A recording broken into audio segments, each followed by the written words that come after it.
Okay, good to go. Good to go. Thank you. So good morning, everyone, esteemed colleagues, partners and friends, and participants, speakers, all protocols observed.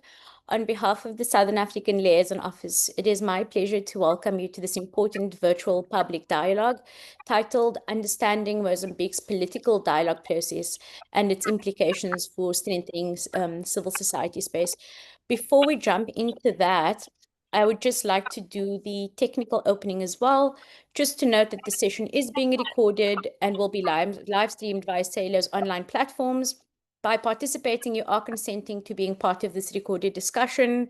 We ask that all of you keep your microphones muted unless speaking to minimize the background noise.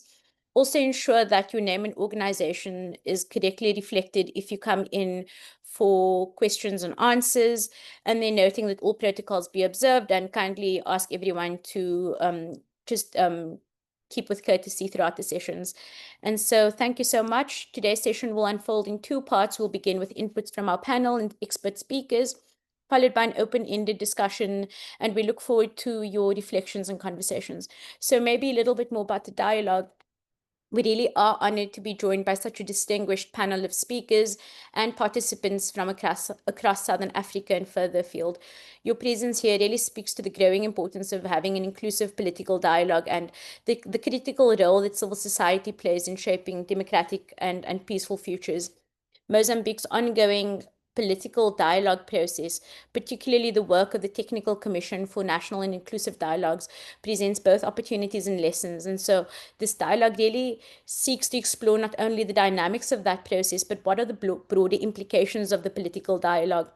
Number one, how can civil society engage and influence these political spaces? What inclusive approaches can help build long-term peace and democratic legitimacy? And how can we draw regional linkages between dialogue processes in Mozambique and elsewhere in the region? And so there's a lot of lessons that can be learned from other Southern African countries. And so we are particularly mindful of the need to ensure that civil society space is not only protected, but actively strengthened, and that dialogue is grounded in the lived experiences and realities and the voices of the communities, especially those that are often marginalized, are formally represented in these political processes.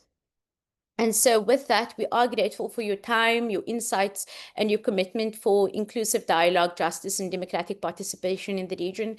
And so let the conversation today not only expand our understanding, but ultimately reinforce our collective efforts to promote solidarity, peace building, and participatory governance across Southern Africa. Thank you so much. Over to you, Mundrodzi.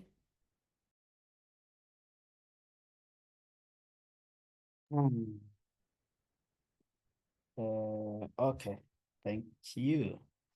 Thank you, Fozia, for that wonderful opening. And I think that you set the tone in terms of what we hope to achieve during the course of today, which is basically to build an understanding of the dialogue process in Mozambique and what exactly has been happening. What lessons can we take into Mozambique to strengthen their dialogue? What lessons can we learn from the dialogue process in Mozambique in advancing peace, security in the region? And more importantly, how do we strengthen the codes of solidarity? How do we build more solidarity as a region so that we can help each other, just like we did during the liberation struggles? And to make us unpack this particular topic, we are joined by very competent colleagues based in Mozambique and others that are based here in South Africa and across the region. And I know that all of them have been at the center of developments inside Mozambique, especially the colleagues that will speak from Mozambique.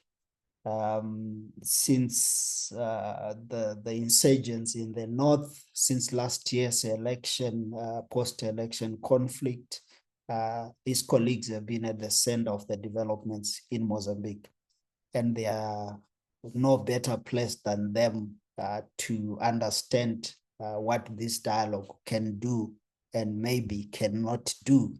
And the first speaker I want to call upon is Dr. Uke Diaz, who is with an exciting platform. I have had the privilege of following what they are doing. He's coming from Decide. It's an exciting platform where he has been able to put together dialogues himself, community dialogues, talk to diverse Mozambicans from the different walks of life, bring people into community halls, talk to them. But I think every now and then we receive publications on the developments inside Mozambique from Decide. And Doc, we are privileged to have you. Can you please take us through where is Mozambique today? What's happening with the dialogue process, but what is this dialogue process we hear about? So thank you, Munjuz. Good morning, everyone, and to the team of Salu to give me that opportunity to talk and to show what's happening in Mozambique at that time. It's very important to say after the demonstration in Mozambique, we have more than 400 people. The post-electoral demonstration, that's why we call our size on 21 October. After that time, Mozambique living one very, I think, worst moments of their democracy, the worst moment of their democracy. We have the others wars or destabilization during this time, but for democracy, we think that is the worst situation we're living. We call worst situation because it's not, we don't have a fight like in the government, Renamo in the government like in the past. Right now, we're living one other type of fighting. That is the civil society against the government. When I said civil society, I said one common citizen. That type of fighting is very different for our realities. Like a Gen Z fighting we also on the different places. We said it's a post-electoral conflict or post-electoral demonstration because that origin from the last election, general election, but we have one very big combination of factors. For example, if you look, the most part of the young people, most part of the Mozambican people in general, don't have access to the basic things like school, education, in that case, medical support, and water, electricity, and one opportunity to go to work or to have one job. So that is the reason we saw so many people in the streets make that protest. But we have the consequence, the humanitarian consequence of that demonstration. We have more than 400 people dead. We have more than 18 right now, 800 people who are shot by the police because the police use the real bullets during the demonstration. We have more than 3,500 people injured that during this whole process, and we saw more than 7,000 people arrested during the demonstration. And right now we have around 2,000 people inside the jail at this moment, and we try to put that people out of the jail with because we work with the Bar Association and the other type of association or lawyers association in Mozambique to try to put that people out. So right now we have that reconciliation, it's a reconciliation program or the national dialogue to make the reforms. That national dialogue we saw after that all confusion in Mozambique, and the political parties and the ex-president decide to create one national dialogue to discuss the reforms, because during the election, or during the election and after the election, the most part of the organization in the civil Mozambican civil society said it's very important to make the reforms in our law, in our electoral law, in our justice system, in our administration system, in our constitutional system. So the president said, okay, the ex-president said, the problem of to see that all people in the streets, it's the reform. So let's go to the reform. So created that reforms with the other political parties in Mozambique. But right now we have a lot of discussion about, first, the constitution. Maybe we can talk more about that in front, but we have one discussion about the constitution, because we have the technical committee. Of that technical committee, we have 21 persons. That 21 persons, we have only 3 people from the civil society, and we have one large civil society. The rest of that people is from the political parties. All right, so 19 persons. I think it's 18% is from the civil political parties, and the 3 people, or 3 persons, from the civil society. And the civil society don't have the power to indicate it, because the technical committee was indicated who is the person who will sit on that table on the technical commission. So that is the one very worst problem, first worst problem on that national dialogue to discuss the reforms. And we have 10 subjects to discuss about the reforms. The first subject is the electoral law. We have the defense and security group. We have the reconciliation group, and we have the other rest of group: administration, justice system, constitutional groups, and etc. So we have the 10 subjects to discuss, and we don't found some very big place inside of the groups, inside of the technical commission, to work on that national dialogue. That is the reason, for example, my organization right now, we are working outside with other partners to give the training to the auscultation, how we can make the auscultation, because the national committee opened the national auscultation. So we will work on that subject in parallel. We give the training.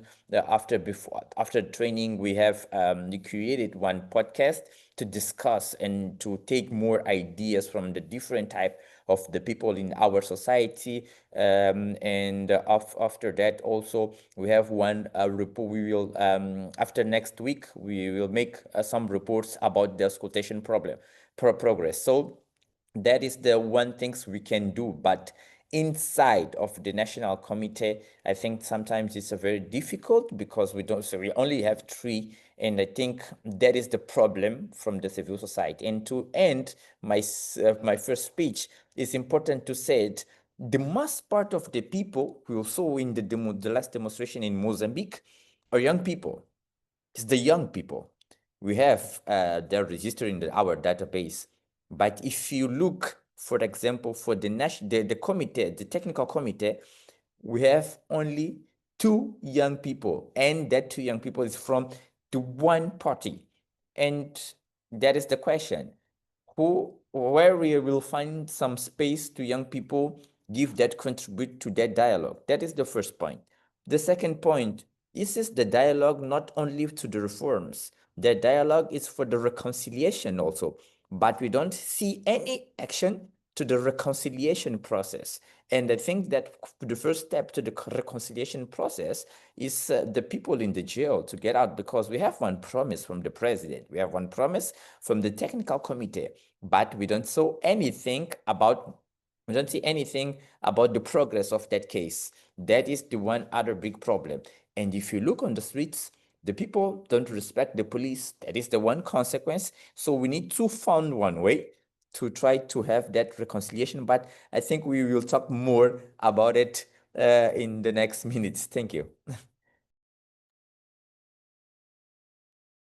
Thank you, Doc. I think that you give us a sense of how difficult the situation is, and also gave us a sense of the depth of the crisis, the post-election crisis itself, in terms of the impact it had on people, and that we still have 2,000 people in jail as a result of that post-election conflict as we speak.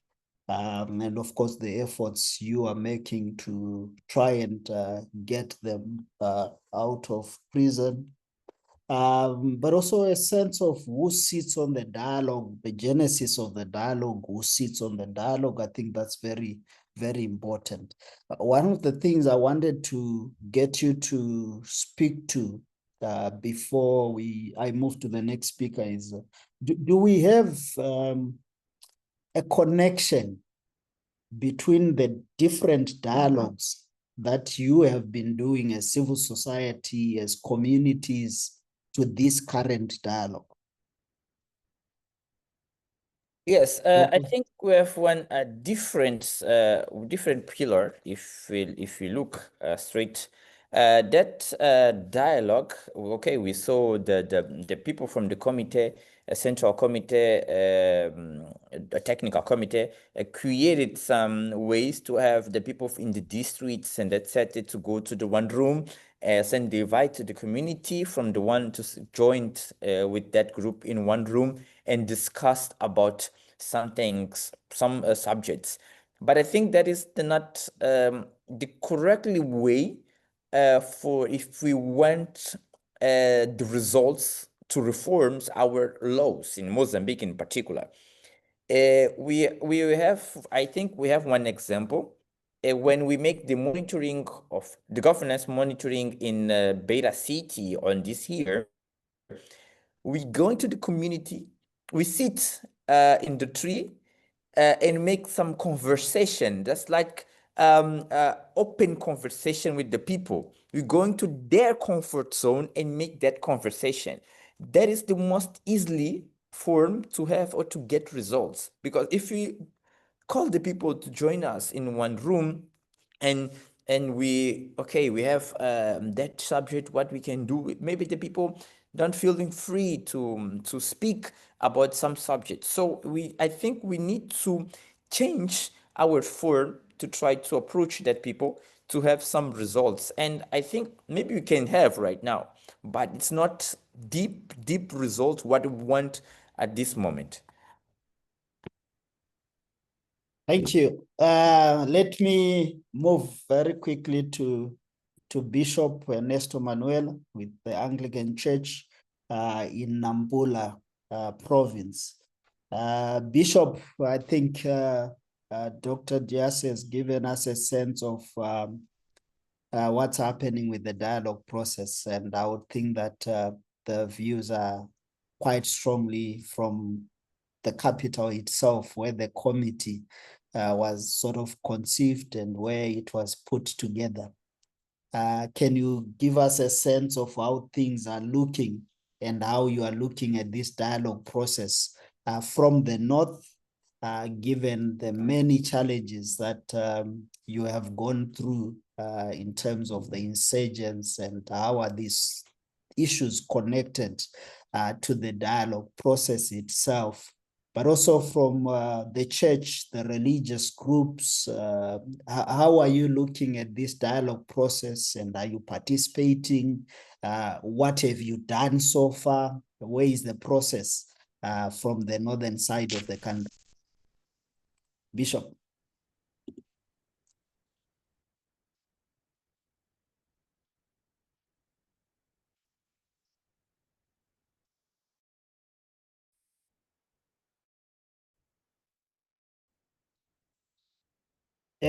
Bishop, can you hear me?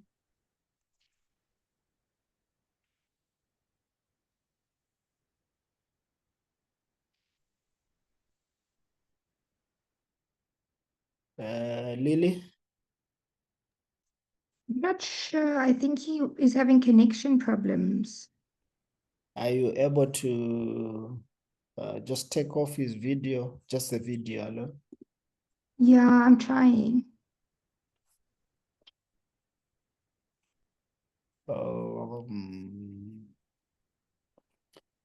Bishop.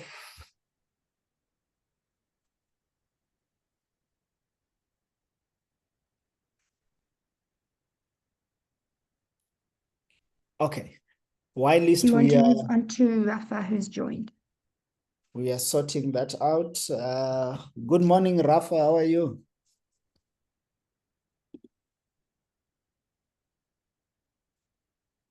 Good morning, everyone. How are I'm you? fine, thank you. Thank you. Thank you for joining us. I think you missed Wuked, yes, just now from Decide, who was giving us a sense of where the dialogue process is and what has been happening. And it would be good to hear from Muledi. And how are you seeing the dialogue process? What have you been doing with regard to the dialogue, particularly to ensure that women are on the table? But do you see any positives that are coming out of the processes that are happening at the moment, and what can be done to strengthen the kind of reforms Can we do that calm? Sorry? Apology.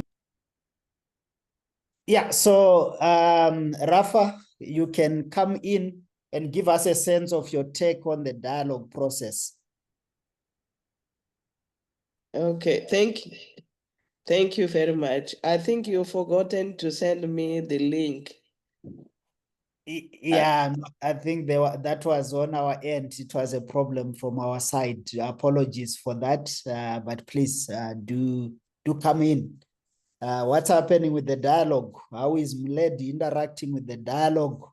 And what can be done to strengthen the dialogue itself? Are you taking part in the dialogue as Mledi? Are you participating? Yes, thank you very much. As a civil society organizations, especially the feminist organization, we had the first meeting with the committee, and we exposed what is our what do we want to see in this dialogue. We want to the full involvement of women, and we want the women's voice to be heard, because normally when there's these dialogues, they don't care about what are the concerns around the women's issue, the girls' issue. We have a lot of feminicide. We are very worried about that. We have a lot of kidnapping people, and the majority are our young girls. We also worried about the security itself. We are not secure, and we want to be secure. There is a lot of issue concerning women, and the committee say that they are very open to listen to us, and also they are very open to work with us. So at the moment, we are in the process of drafting the proposals in terms of activities. How are we going to work jointly together with the committee? And we also ask the committee to allow us to work with the women involved at the committee, because they are there to represent us. So this is also they were open to allow us to meet with only the women from the community, the committee.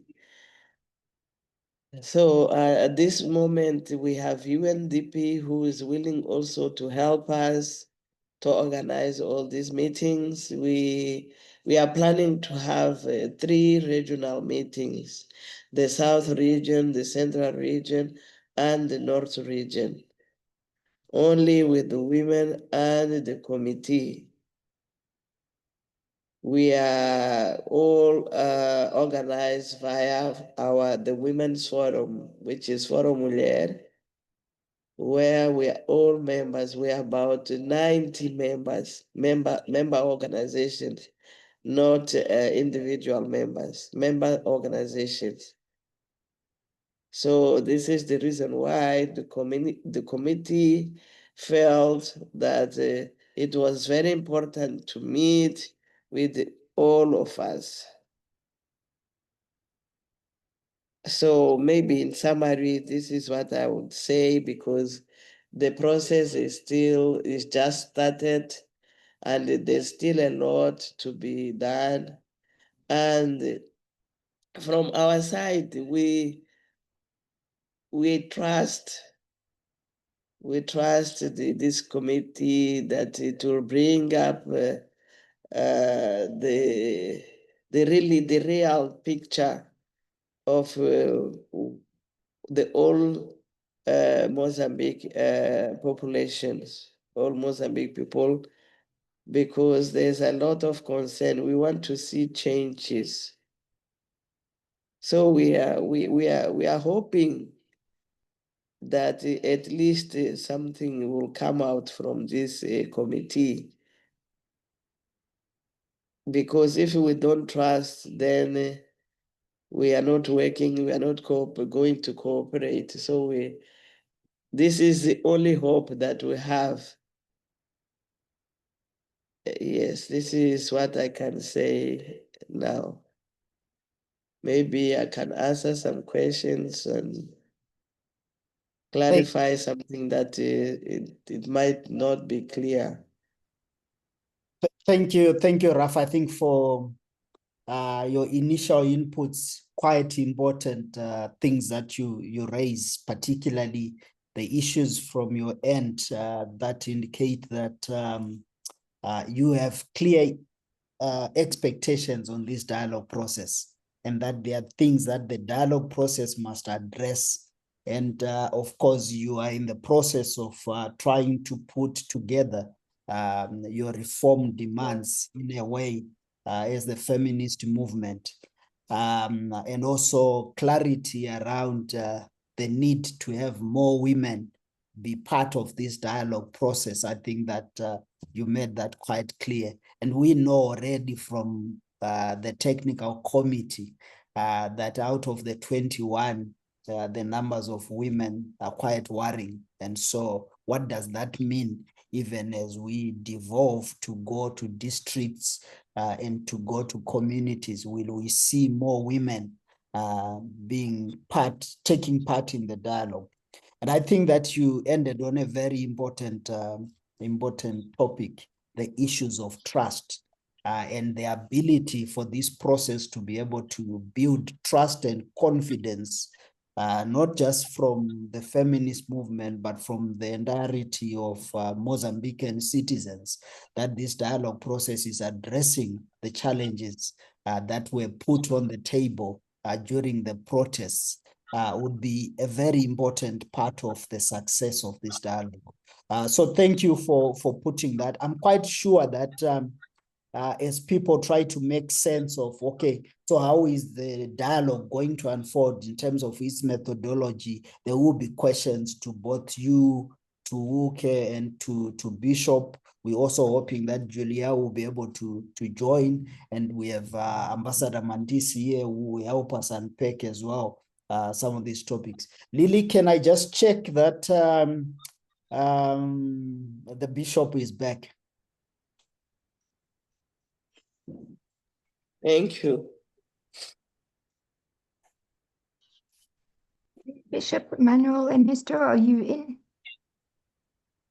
Hello, Lily. Can you hear me? Yeah, I have problems with communication, but I'm trying my best. Can you hear me? Now you are audible. Don't put on the video, Bishop. We have seen you already. So I would advise that. So yeah, Bishop, we had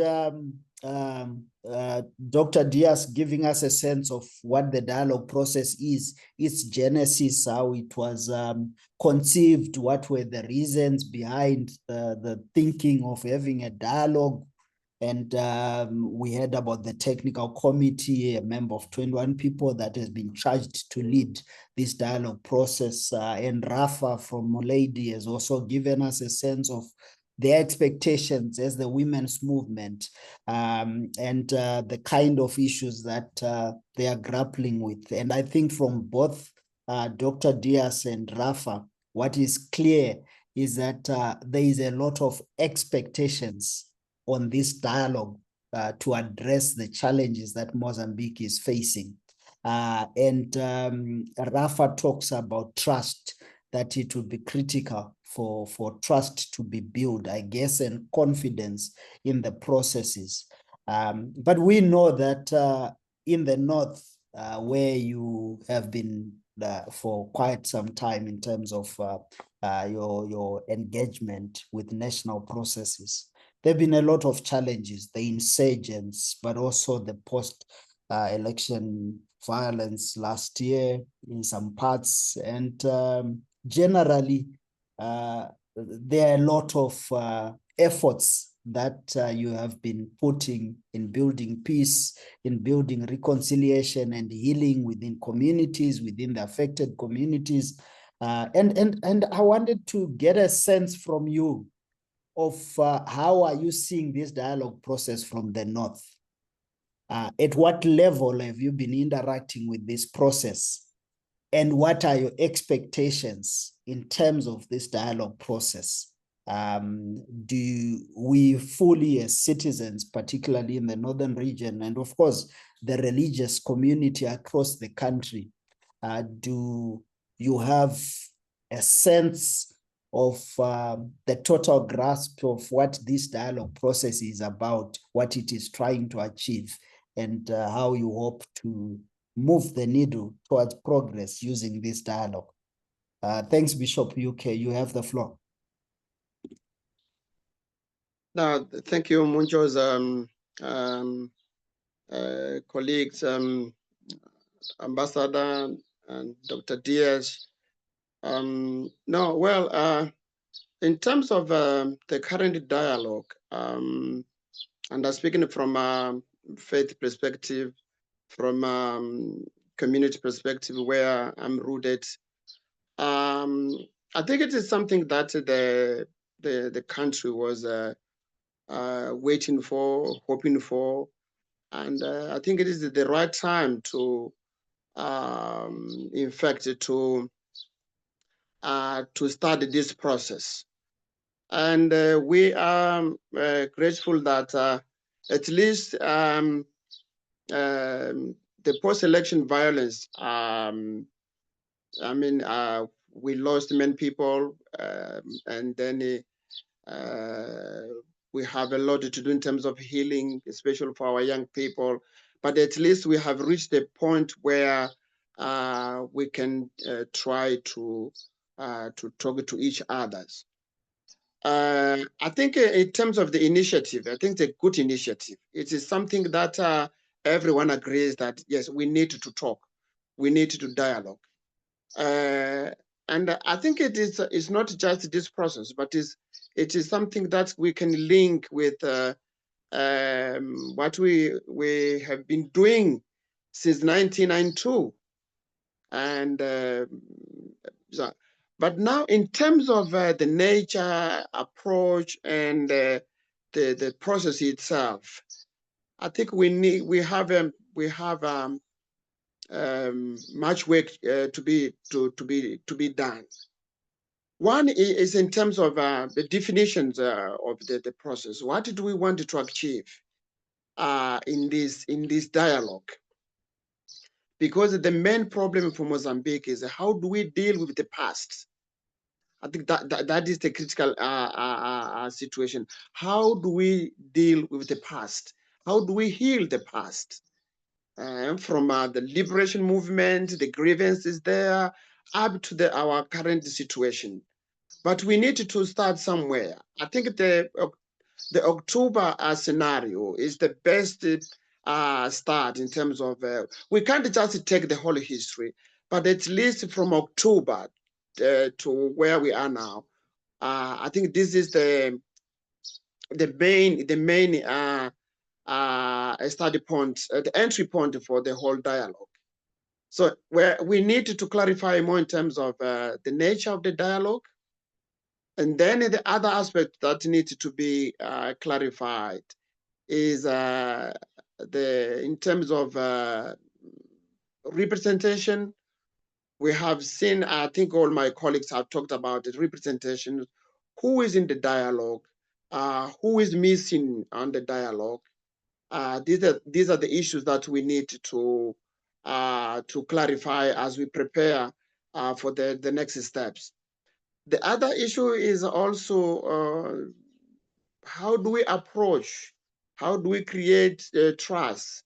Dr. Diaz talked about the homogeneous nature of the dialogue, where the facilitators come and then people are invited, and then a room, and then he started talking. Oh, someone can raise any issue, and from a political, economical, and the other grievances, and then we have some hours and in one of the hotels, and then the meeting is over. So now the question is, how do we create the mechanisms of representation? So everyone, including not only those who are part of me or this group, but everyone.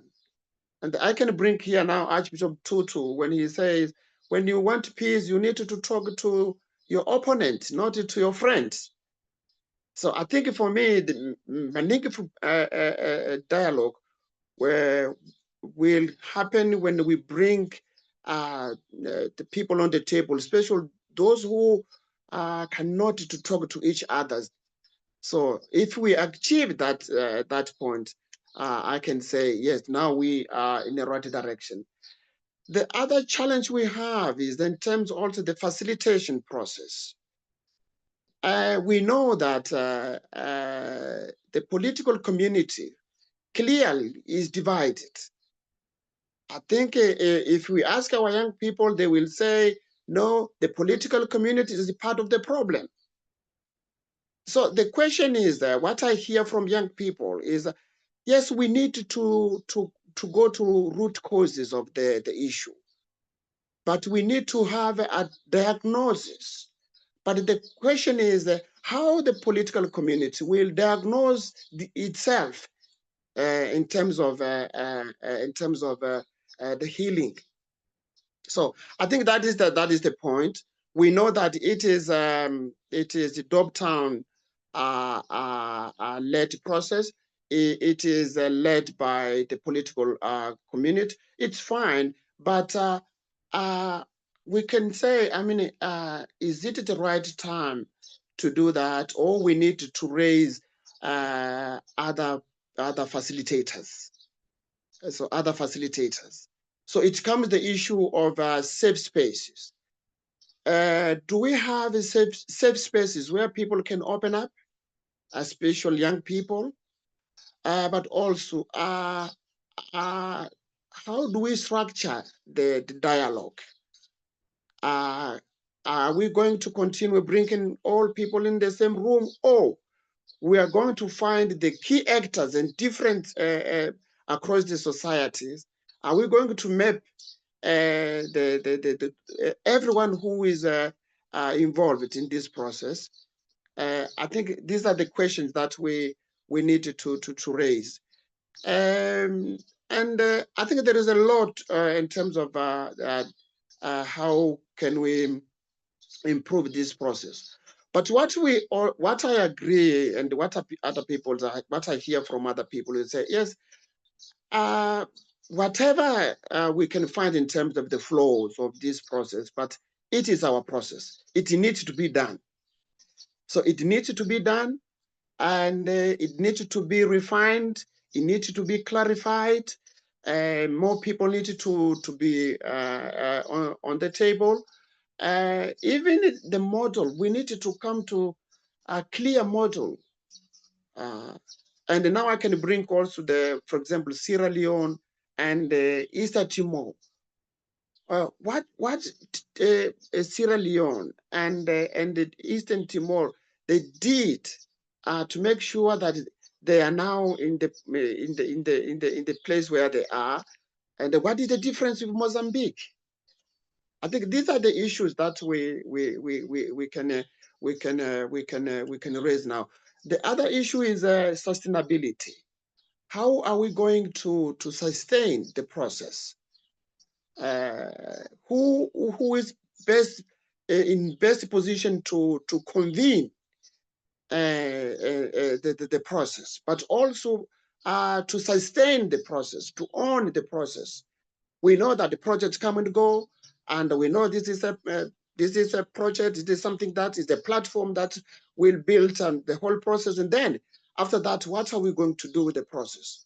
So we need to bring everyone in the community. Who are the people who represent others in the communities? These are the things that I see from the process. And in terms of the faith communities, well, we have expectation to see more people from faith communities because, excuse me, because I mean, from faith perspective, we need to repent. The nation needed to repent. Even ourselves as faith leaders, community leaders, the leaders in general, we need to repent. Otherwise, the young people will continue to say, you are failing us. So there are a lot of to be discussed, but the process has started. We need to come together and reflect seriously. What are we going to do with the process? And I mean, the society is giving us time, especially the young people. They are saying, "Oh, we give you time. Leaders, come together. I mean, prepare yourselves. Do whatever you can do." But I fear that if we don't change, we will just having meeting after meeting, and the young people. I fear that one day they can come to the street and ask us and say, "What are you doing?" So basically, moderator and colleagues, these are the issues that I see from the process, and but we can talk more and have other questions. But the other issue is we have also the issues on. It's a dialogue, yes, but I don't see intergenerational dialogue included here. I see some of us are excited, but what about our leaders? For example, I talk about the senior leaders. I talk about the senior citizens in the country, because everyone needs to be involved, and they have wisdom. They have lessons from 1992. What can we do in our generation here? What is postponing the future of Mozambique?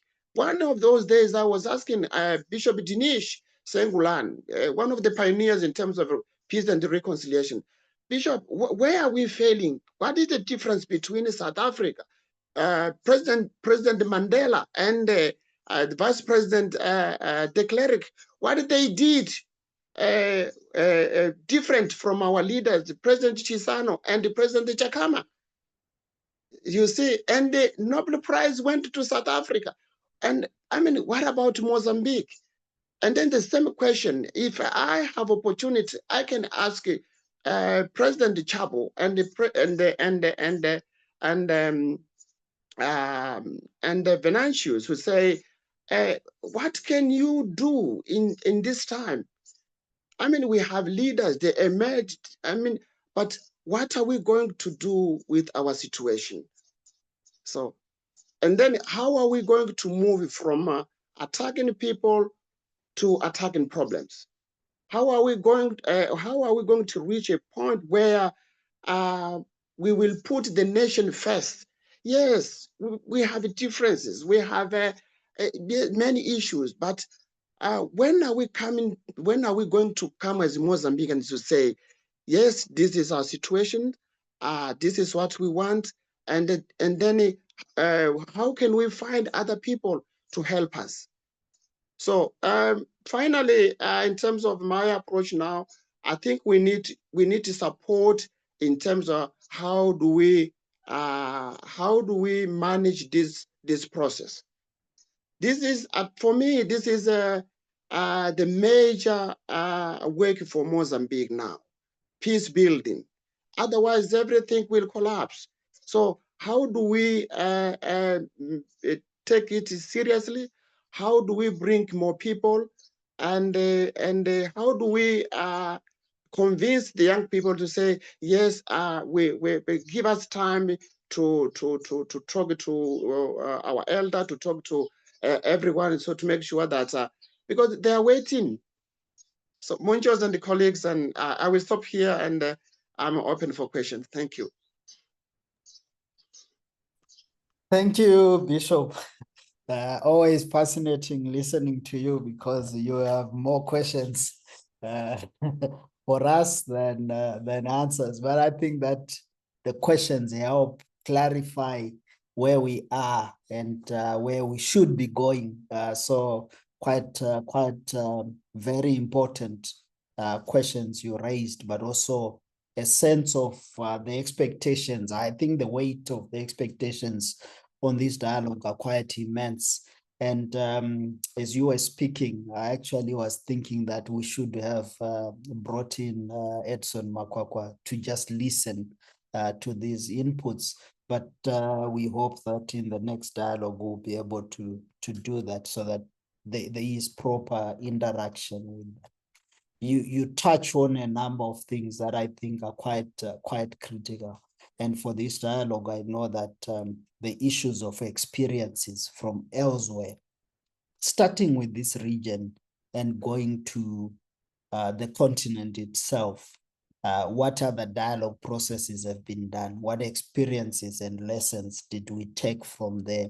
Is there a process and a way of integrating them into the Mozambique dialogue process itself? I know that there are efforts for the committee maybe to reach out to other places where they've been dialogue, but in terms of the citizens of Mozambique, how do we bring in lessons from other dialogue processes? How do we build on issues of intergenerational dialogue processes themselves?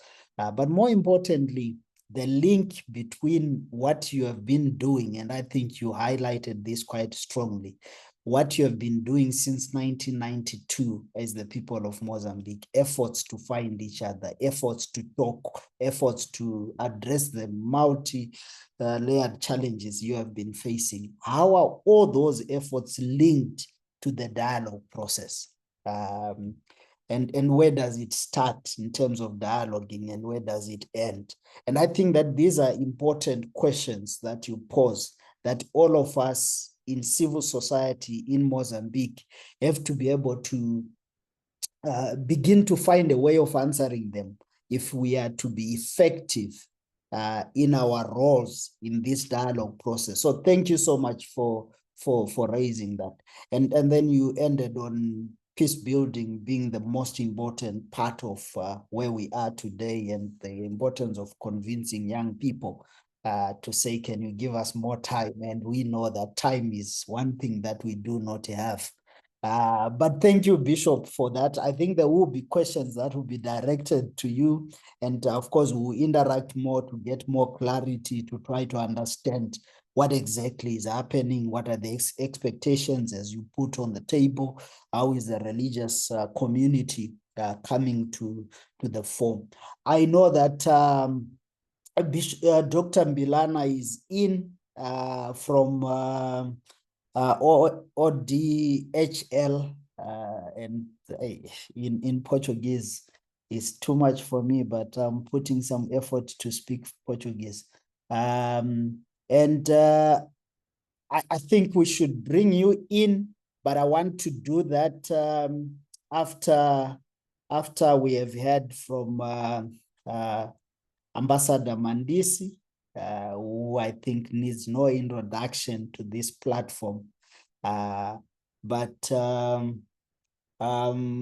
as we prepare to bring in Ambassador Mandisi, I wanted to ask Bishop Ernesto Manuela to prepare to help us with some translations. I know that Dr. Bilano will not take a lot of time, but it would be good to get a sense of what he thinks. But I know you would want to say a few things in Portuguese.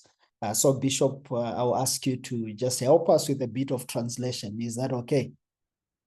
It's okay. It's okay. Thank you. Perfect. Ambassador Mandisi, thank you for coming again, and thank you for being in this. Help us unpack this Mozambican dialogue, and we have discussed Mozambique for quite some time, starting with the insurgents in the north. We discussed in detail the conflict in the past year, and even the 2023 one, and all of this we have been doing to try and say, how can the region help the situation in Mozambique? How do we begin to look at these things from a regional perspective? What needs to be done? But I want you to give us a sense of your take from the inputs that we have had so far. I think that there is a lot of things that we can dissect, but more importantly, how do we get SADC to put its house in order? How do we begin to find lessons and bring lessons to the Mozambican dialogue process? Is it something that we should invest in as a region? And if so, what are the practical things that we can be doing to help that situation? Colleagues from Mozambique civil society are here. A lot of colleagues from the regional civil society and different walks of life are also part of this dialogue process, and help us unpack some of these things. Thank you, Ambassador. Thank you very much, Munjozi, and good morning to everyone. As always, it's always appreciated that this platform is created to help us, on a broader regional basis, to engage on issues that affect our region.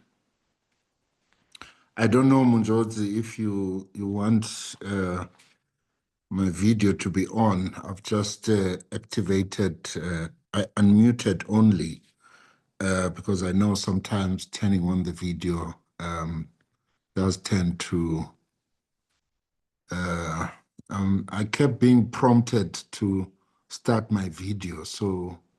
Okay, I think if you are able to, I don't expect that here we have a lot of challenges with network. It's for the colleagues in Mozambique who I think, it's one of the things that I hope will be on the dialogue table, the issue of network. Tobekil, please. Yeah, Ambassador, please go ahead. Yeah, thank you very much. Don't worry about the cups you see behind me. I'm sitting in my dining room, and behind me is the kitchen. So that's why I was reluctant to activate the video. Okay, But thanks once again for the invitation.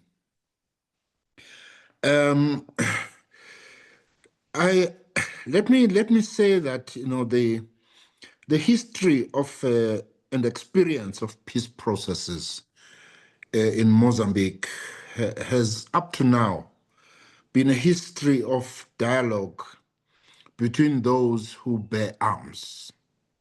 In other words, those that have that kind of capability.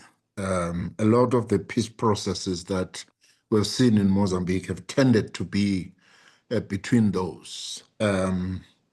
This is whether you look at the War of Liberation that was fought from 1964 to 1974 between the Portuguese colonial government and Frelimo, which, when that conflict was resolved, saw the introduction of a one-party state system that meant sole rule of the country by Frelimo. This was also the case if you look at the civil war between the Frelimo government and Renamo from 1977 to 1992, which was, from those who are old enough, was a very brutal war. And some even go as far as saying that that war was actually more brutal than the War of Liberation that was fought between 1964 and 1974.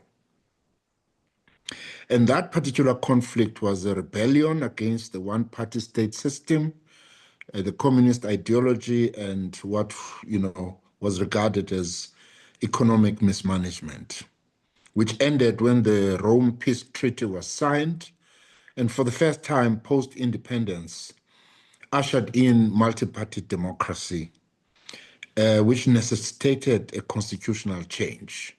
This is an important point to note for some of the issues that I'm going to be raising in relation to this particular dialogue.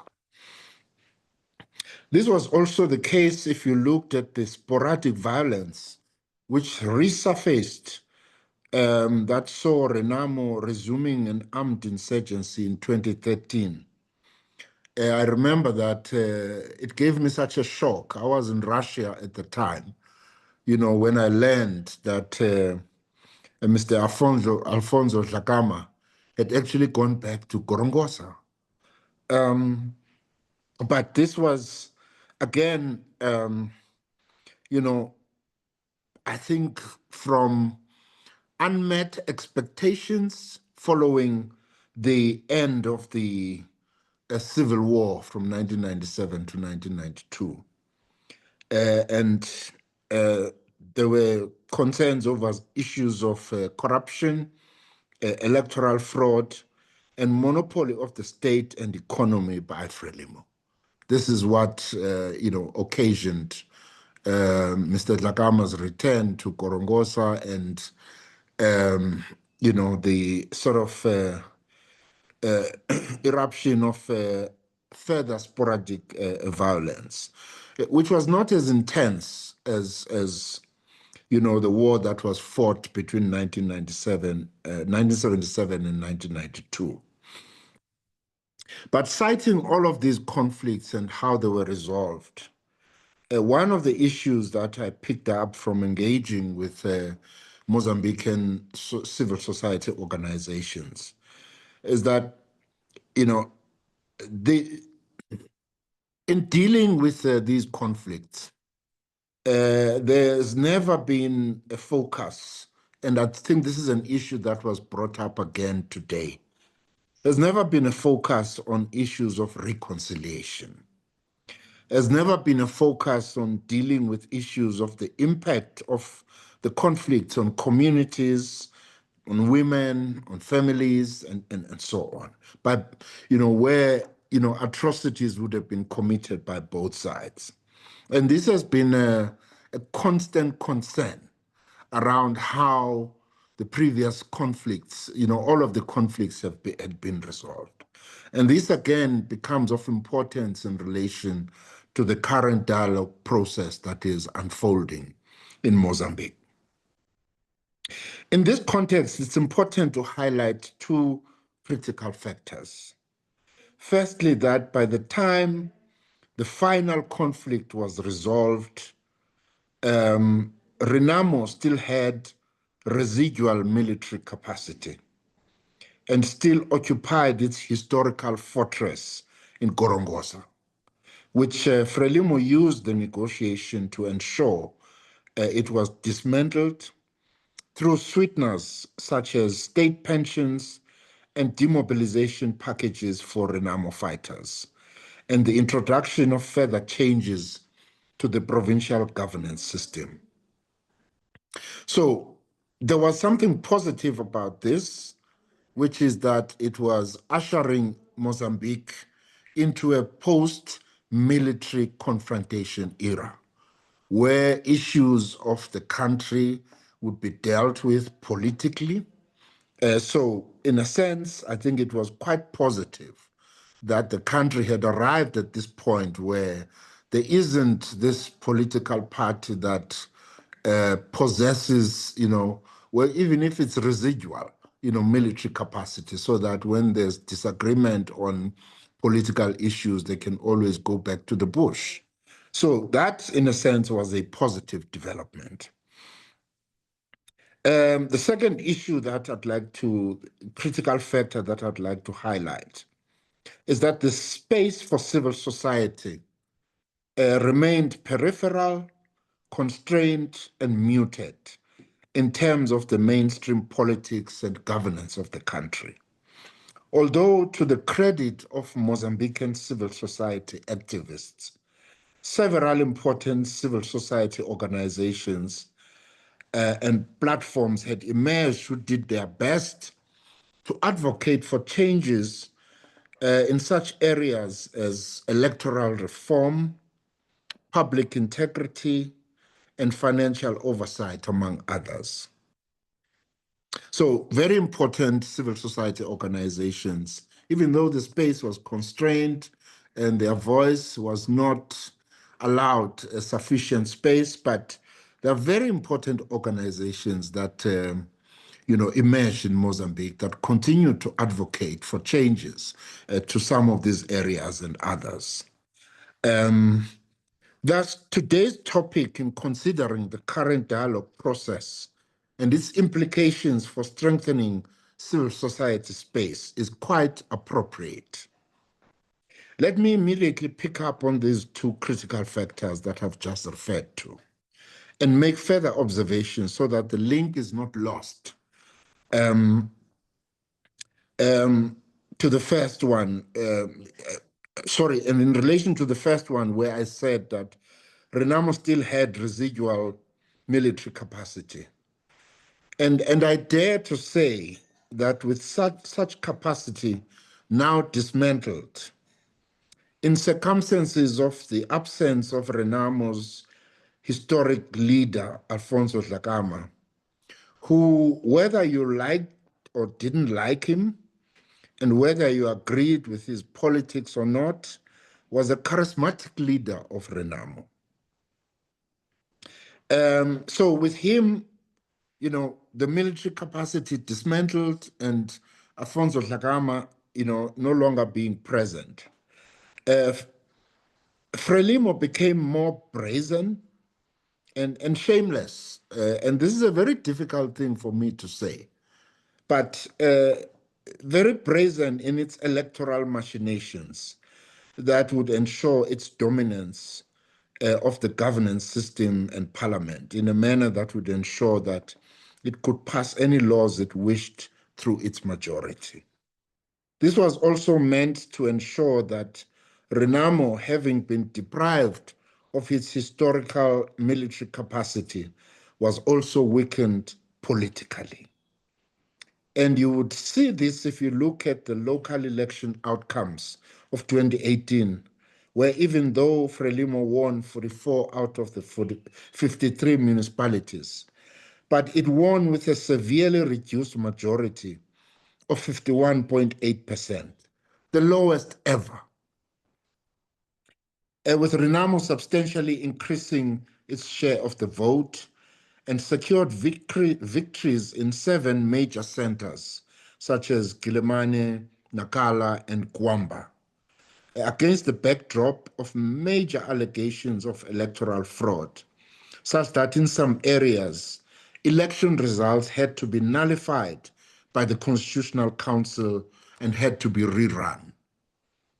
This election was seen as a dress rehearsal for the 2019 general elections, and which Renamo would go into with greatly improved hopes and prospects of winning at least some provinces under the newly introduced governance system of directly elected provincial governors. The 2018 electoral fraud allegations were more sharply pronounced in the Gaza province, which had vastly increased registered voters from the previous election, and in Matola, which Frelimo actually lost. a result that was overturned overnight from 51-49 for Renamo to 51-49 for Frelimo. And this is something that happened overnight through the intervention of the state institutions. And I'm saying this with a great deal of confidence because I was there at the time. In this regard, this marked a turning point at which electoral manipulation was seen to have shifted a gear from individual acts of electoral officials to systemic manipulation led by state institutions. Consequently, in the 2019 general elections, Frelimo won with a whopping 73.46% and Renamo 21.48%. You may ask, how? This pattern was repeated in the 2024 general elections, with Frelimo winning by 65.1%, Podemos, a new entrant, 24.19%, and Renamo 6.62%. And again, you can ask, really? When you know the socio-economic conditions in Mozambique, you're really bound to pose those questions. And also because Mozambique had just emerged from the post-debt scandal crisis that really, held and pushed the country back, economically speaking. To pick up on the second critical factor of a restricted or constrained space for civil society, the 2024 elections ushered in what I would regard as a new era in Mozambican politics, namely the emergence of a new political entity, which in some respects was an offshoot of Frelimo, that gained significant electoral mileage. And more importantly, post-announcement of the results that were regarded as illegitimate, Mozambique also saw the emergence of a new phenomenon in its politics, namely protests of a scale that had not been experienced previously, and an absence of fear among the population, which previously could be and was cowered through massive deployment of security forces in key points, but this time this did not work. Thus, it became clear that something fundamental and far-reaching had shifted in Mozambican politics and society that Frelimo and the new president had to contend with. And this is the background and context against which the current dialogue process must be viewed. Frelimo was challenged in a manner that it had never been since its ascension to power at independence. A new political entrant that fed off its constituency in a very big way had emerged, and a new charismatic leader that appealed to the people had emerged, if the public manifestations of support were anything to go by.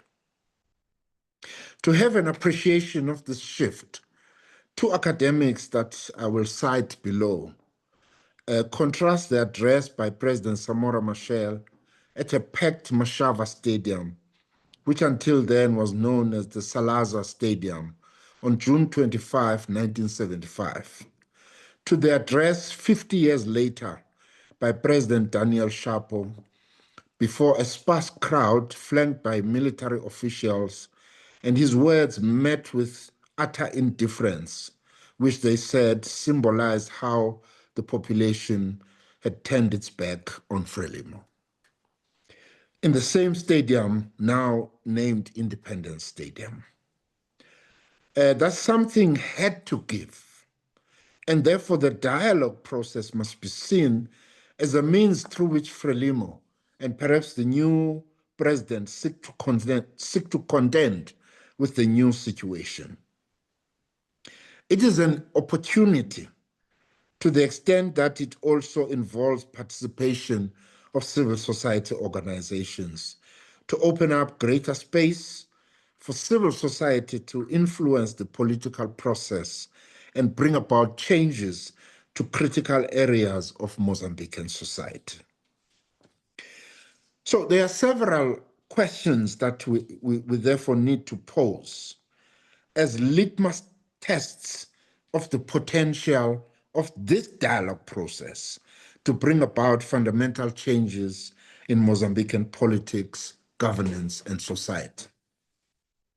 One, whether the dialogue process is a genuine effort on the part of Frelimo to bring about change, or is it an effort aimed at co-option? This is critically important in that with the dominance of Frelimo in running the affairs of an independent Mozambique, it had become quite adept at manipulating the state system, which in many respects, and perhaps through force of circumstance, was created in Frelimo's own image. Let me clarify this point by referring to the post-independence reality of Portuguese total withdrawal on granting of Mozambique independence, with all their skills and other capabilities for statecraft and running of the economy and affairs of society, which meant that Frelimo had to literally build from nothing or with very little to go with. So when I say that, this is a system that Frelimo had actually created in its own image, it was against the backdrop of this reality that when the Portuguese withdrew, they withdrew with everything. According to Helge Ronning, professor of media studies in the University of Oslo, and Aslak Ore, senior researcher and chair of the Michelson Institute, in an opinion piece titled 50 Years Without Peace in Mozambique. They say that at independence, 95% of the population was illiterate, with no meaningful schooling system or functioning healthcare. A largely subsistence agriculture except for colonial plantations, and an authoritarian civil service that was run by Portuguese bureaucrats. And that most Portuguese colonialists fled the country in a panic after independence, even though many were expelled by the new regime, taking with them capital, skills, and commercial networks. And consequently, much of the existing infrastructure collapsed. So this is the backdrop, against which Frelimo had to begin to build a new state, so to speak. This was the same in Angola. I saw that my elder and uncle Mavuso Msimang is present in this virtual session. He would concur that this was the same in Angola, although I do not know what happened in other former Portuguese colonies. So the question of whether this is a genuine effort to bring about a meaningful change or a survival strategy on the part of the ruling party must remain uppermost as civil society engages in the process. But it is already worrying that it appears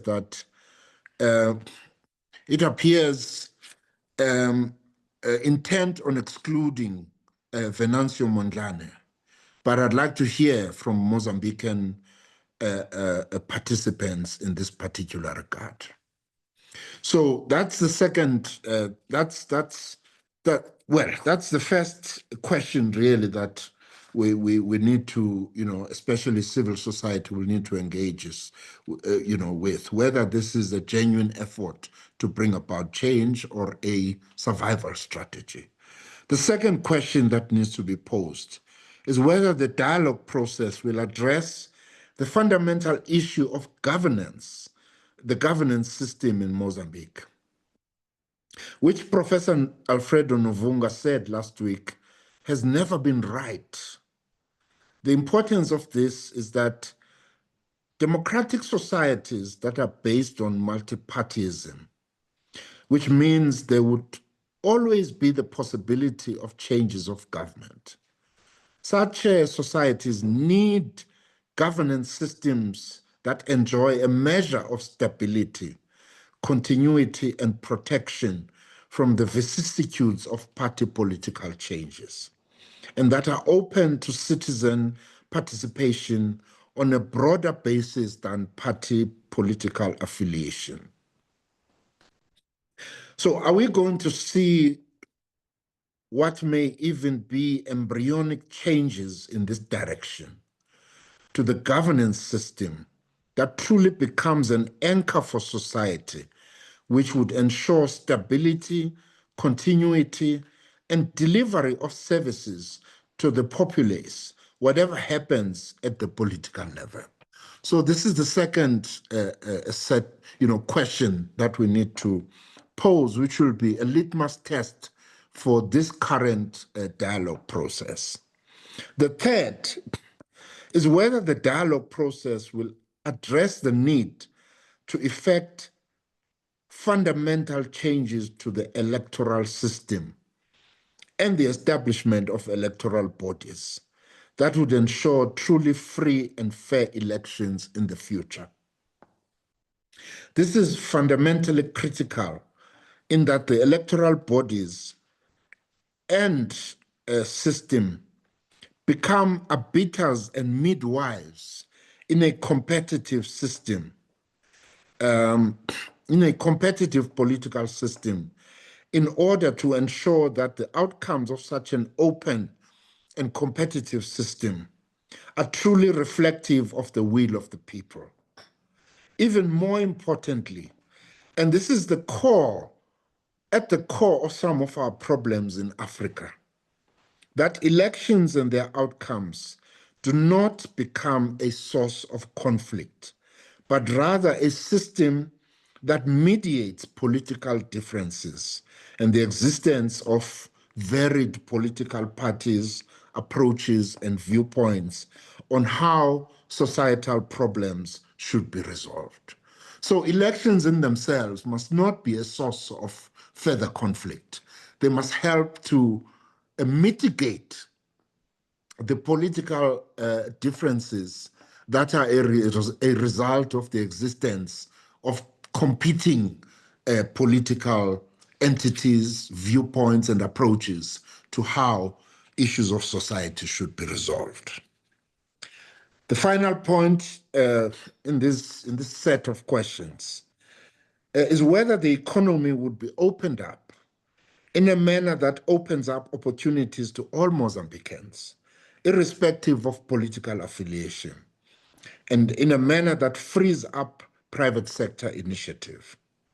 Can a country's economy truly be run on a basis anchored on political affiliation and produce optimal outcomes that address key constraints such as poverty, create jobs, and expand economic possibilities and frontiers? In other words, does the basis of running the economy of the country amount to competition among political elites, a political and economic oligarchy, or even a state bourgeoisie from the same party, cronyism, and worse still, cartels that manipulate state capacity and regulatory systems to produce outcomes that are favorable to them?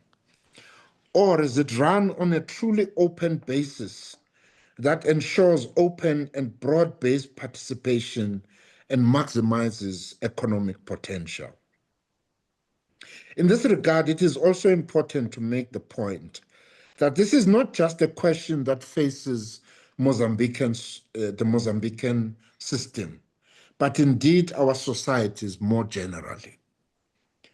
So for Mozambican civil society organizations, these would be the pointers that I would indicate as key issues on which they should anchor their participation in the dialogue process.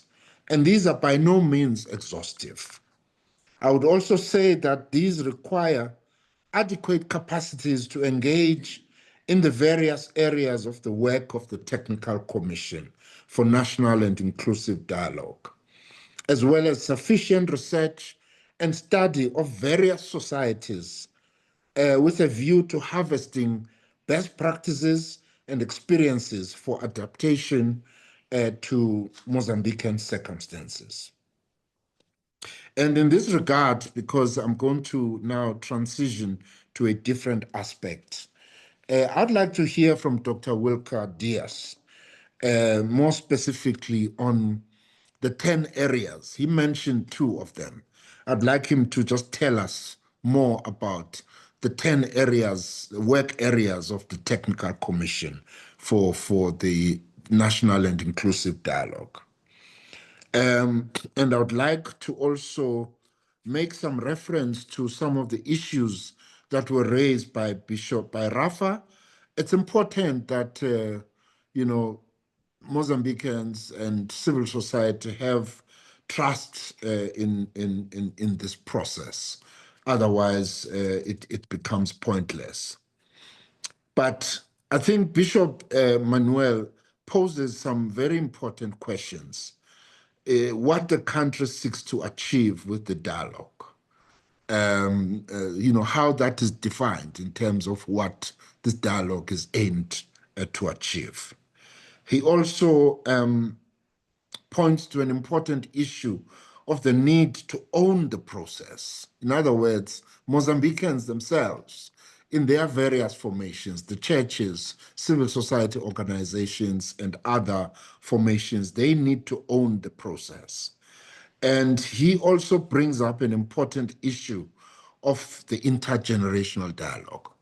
And I was particularly struck by that point because in the context of the conflict in Cabo Delgado, for example, President Chisano, who's one of the stalwarts and a person who was in charge when the country actually reached a peace agreement with Renamo in 1992, it means that that generation of leaders, they had what was needed and what it takes to move country and society forward. They were able to take the bold and difficult decisions, to engage with Renamo, which I can say with a great deal of confidence, that within, for instance, Frelimo, there's a violent, visceral hatred, or there was a violent, visceral hatred of Renamo because of its background, the fact that it was supported by Rhodesia and it was supported by the apartheid system. So it's sometimes been very difficult to actually overcome that hatred and focus on what is important to move the country and the society forward. But that experience, from such leaders as President Chisano is what is needed.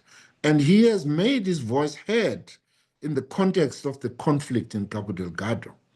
And he has said that there is a need to engage with those people, and find out what are their issues, so that you then look at how that engagement can help to bring about an end to that conflict. So I thought those were important points to pick up. Let me conclude, because the subject of today's discussion is also on the regional dimensions of this process. It is important to point out that South Africa is right now grappling with the question of a national dialogue, which from the outset has become contentious in terms of how it is to be run, with some tussle between government and several legacy foundations and civil society organizations in the country. And we would have seen this in the lead up to, and the launch of the National Dialogue Summit. I would go further to say that with all that is happening in Zimbabwe, it is clear that the country is in need of a serious national dialogue of its own to resolve the very questions that I've put forth as the litmus test for the Mozambican dialogue process. SAILO has also had several sessions focusing on developments in Eswatini, with the need for some national dialogue agreed upon at the height of the protests in the kingdom, but that is yet to materialize. From last week's session of the SAILO Public Dialogue on Peace and Security, Democracy and Governance in the SADC region, and the input from Dios Valentine Royemamo, are we likely to also see calls for something similar in Tanzania? Some of the reports that are beginning to emerge about the reality on election day in Tanzania, make this question actually quite relevant, because this is an election that is taking place against the backdrop of the detention of many opposition leaders that would have participated in the election, the deployment of massive security forces, and public demonstrations and banning of polling stations by young people who braved, the presence of security forces. So, is Tanzania also likely to have a need to have a national dialogue of its own? We're also facing a new reality in Madagascar following recent elections. So these all point to a SADC region that is in a state of flux, and thus the need and potential for trans-regional civil society engagements in similar fashion to a recent trans-regional engagement by former liberation movements that Ambassador Lindiwe Zulu spoke about last week. In the interest of time, let me end by making reference to the situation in Cabo Delgado, which in my best view represents the long-term results of state failure, economic potential that does not benefit the local population, and instead became a platform for competing ruling elite factions, a security intervention whose primary focus is not protection of the population, but the gas projects.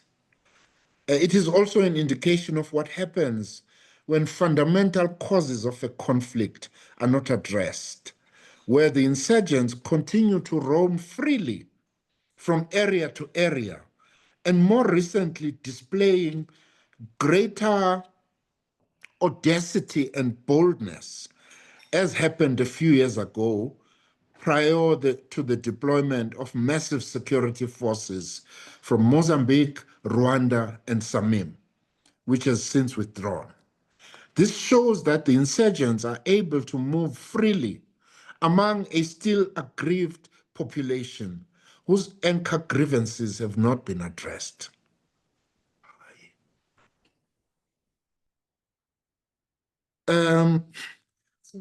Sorry, that was my sister.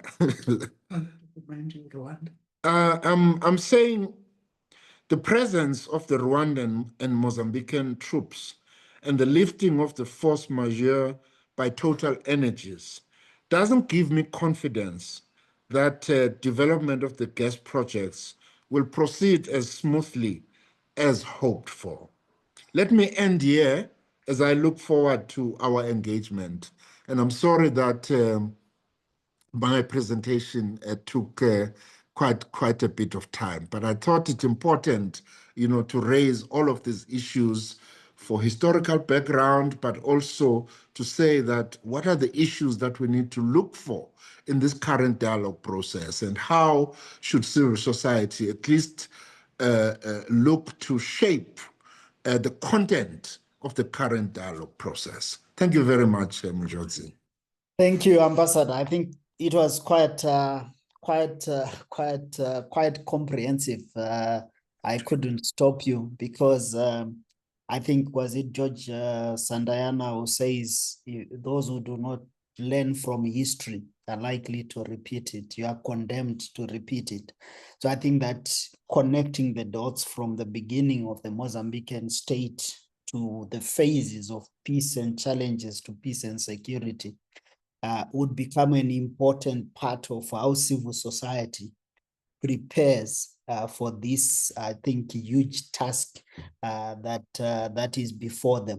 So I thought it was quite important to take us through this history so that civil society, the citizens of Mozambique, can begin to ask themselves if they're asking the right questions so that this dialogue can be something progressive, different from the different dialogues we have had. That's also an important part you ended on around the region itself, and that tied to experiences and lessons. We have seen other dialogue efforts. I think people remember that after the 2018 violence in Zimbabwe, post-election violence, a dialogue process known as Pollard, which was very elite and political, of political parties, was instituted for 5 years with a lot of budget. But in the end, it did not achieve anything. Not a single reform, as far as I remember, can be attributed to Pollard. So these are some of the questions that I think need to be on the minds of the colleagues in Mozambique, that what other lessons can we take from other processes and avoid elite capture of the dialogue process. How do we begin to own the process? I think that's what Bishop Ernesto and Dr. Dias were saying, that the ownership of this dialogue becomes quite important. And what role can we play as a region to support this understanding and the building of a solution that is sustainable? So thank you so much, Ambassador. I think that was quite good. I want to bring in Lily. Do we still have Doc from ODHL?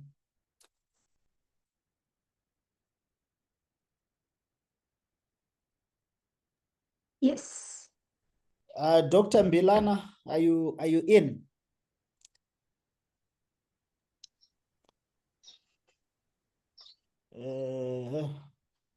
I don't see him.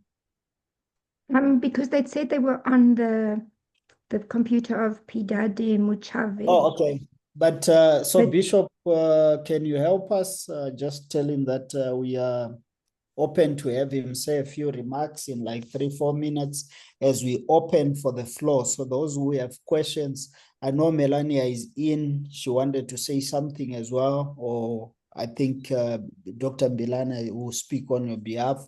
But colleagues from Mozambique, those who want to say 1 or 2 remarks, colleagues from the region and beyond, please let.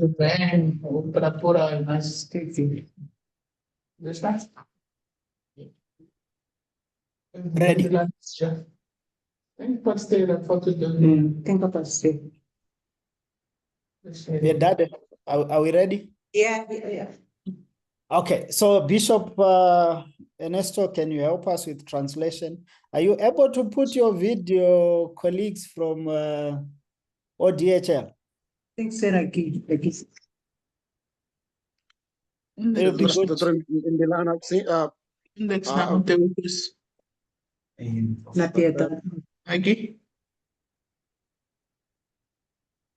What's wrong?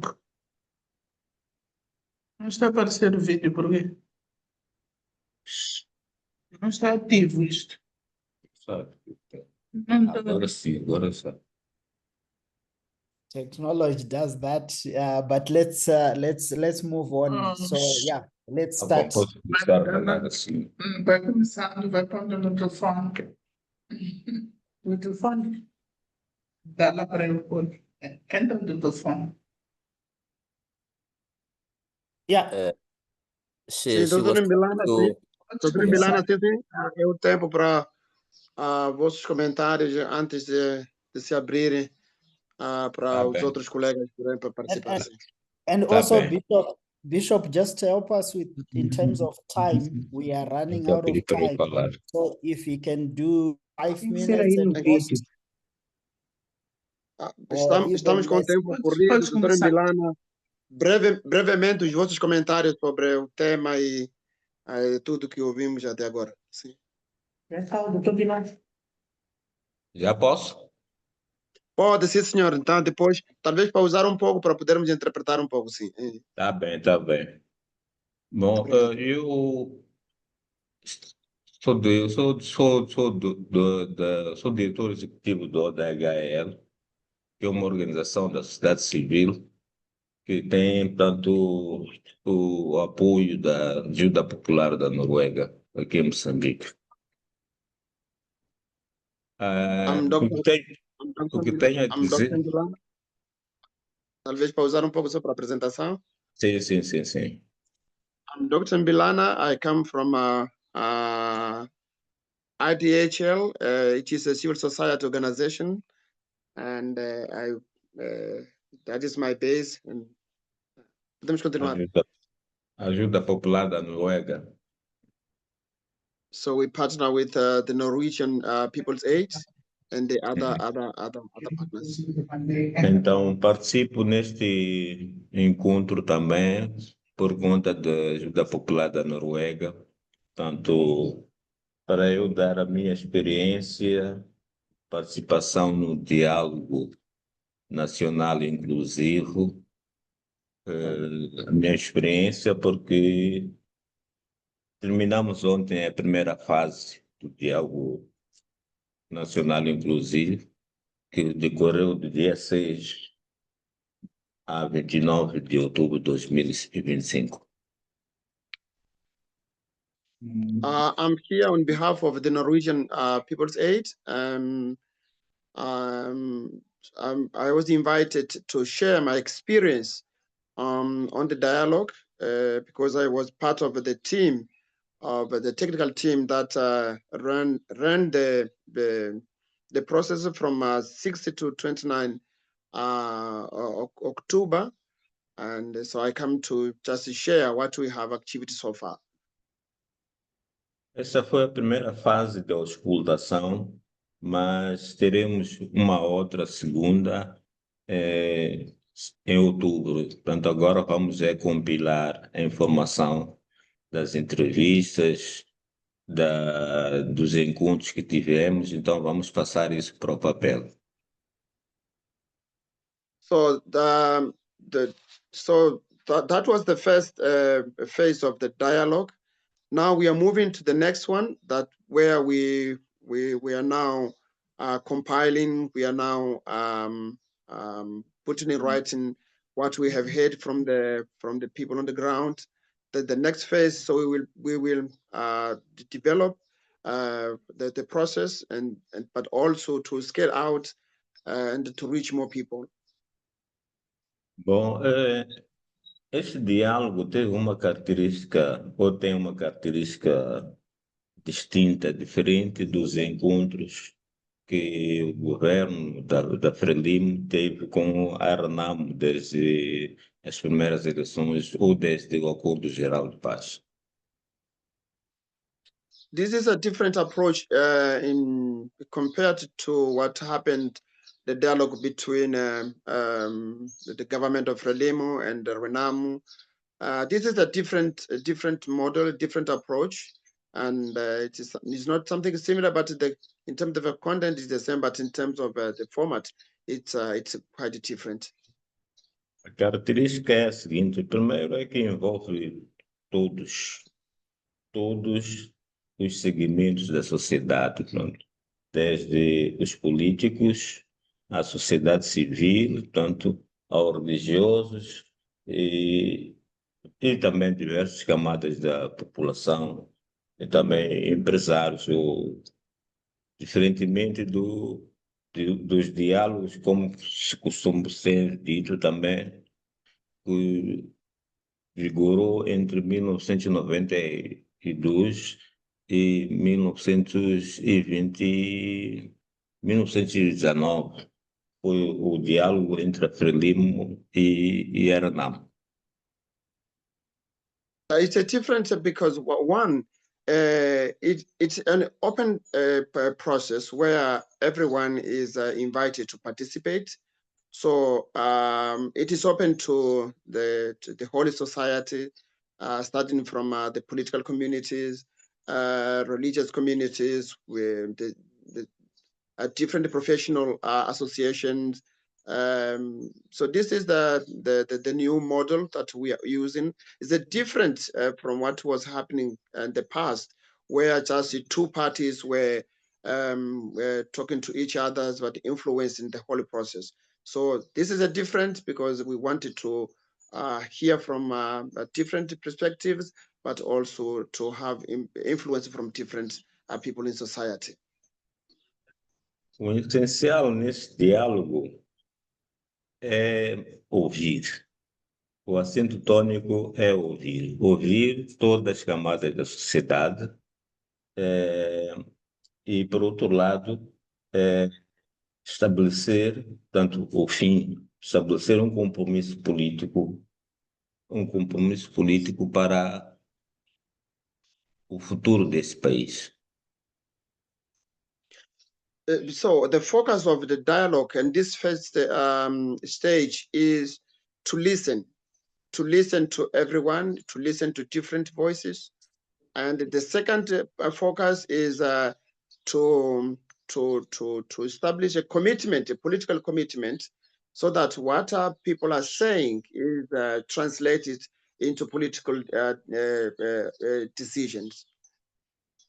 Porque para para realizar esse diálogo em todo o país, no mesmo momento, na data e entre o princípio e o fim da primeira fase do diálogo, foi necessário constituir comissões técnicas, 10 comissões técnicas que se distribuíram por todo o país. So in this first phase, what we have done was establish a technical team, and this technical team was deployed to different provinces. So we had 10 technical teams sent to the provinces. So these are the teams that created opportunities for people to come and to be listened to. E assim, cada comissão foi constituída por alguém do governo, alguém do Partido Frelimo, alguém do Partido Renamo, Podemos, MDM e outros partidos. Mas, entretanto, os partidos, como são muitos, o que aconteceu foi que cada comissão técnica tinha um ou dois dos partidos políticos e tinha também um acadêmico, no caso o meu, e tinha, por exemplo, no caso dos partidos políticos da oposição, tinha também alguém da oposição que então compuseram essas comissões técnicas. Portanto, mais ou menos, as comissões técnicas eram constituídas por 3 a 5 pessoas. So the technical team was made at least of 5 people, and somewhere from political parties, Frelimo, Renamo, MDM, Podemos, those who have a seat in the parliament. But because the parties are many, it was not, we were not able to include everyone, but at least they were represented by those who were. Then we had also people from civil society, members from the academic community, experts to support the process. So this is the way we are organized in terms of the technical team. De modo que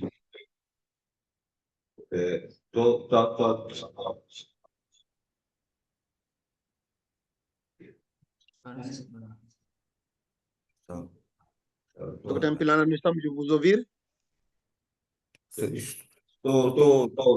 Queria tocar, mas no entanto, vou comunicando assim. É, é, Estamos a ouvir bem agora. estão a ouvir bem. Então, Sim, a comissão técnica eram 3, 4, 5 pessoas em cada província, isso já está. sim. E o lançamento da auscultação foi no dia 6 de outubro, em todo o país, e província, em cada província, estiveram algumas pessoas da comissão técnica, 3 ou 4 ou 5 pessoas, e, e os chefes das comissões técnicas eram membros, era um membro de um partido político. Por exemplo, em Maputo estava um membro da comissão política que era tanto o secretário-geral da Frelimo. Em Gaza era o secretário, era o presidente pa- do Parezo. Em Inhambane era o presidente do Podemos, o Albino Forquilha.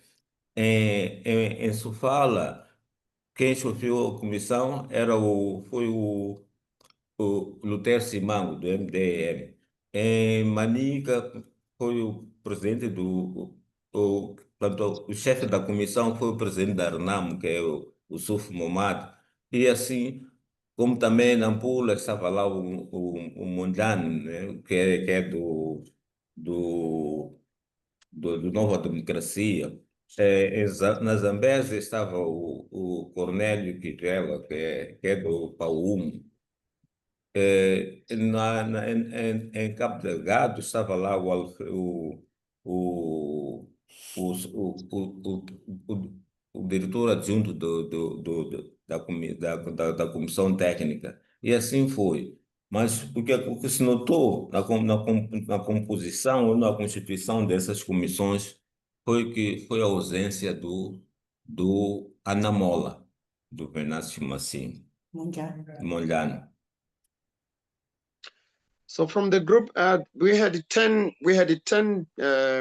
technical teams deployed to the provinces, and then, as we said, there were 5 people in each team.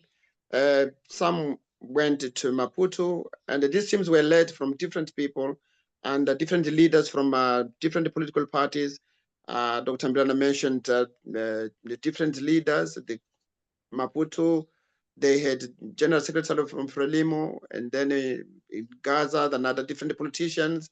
Lieutenant Simango deployed to Sofala, and then the vice president of the vice chair of the technical team was deployed to Cabo Delgado, and so on. Then in Nampula, and the president of one of the political parties was here, Mr. Mushanga, we have seen here.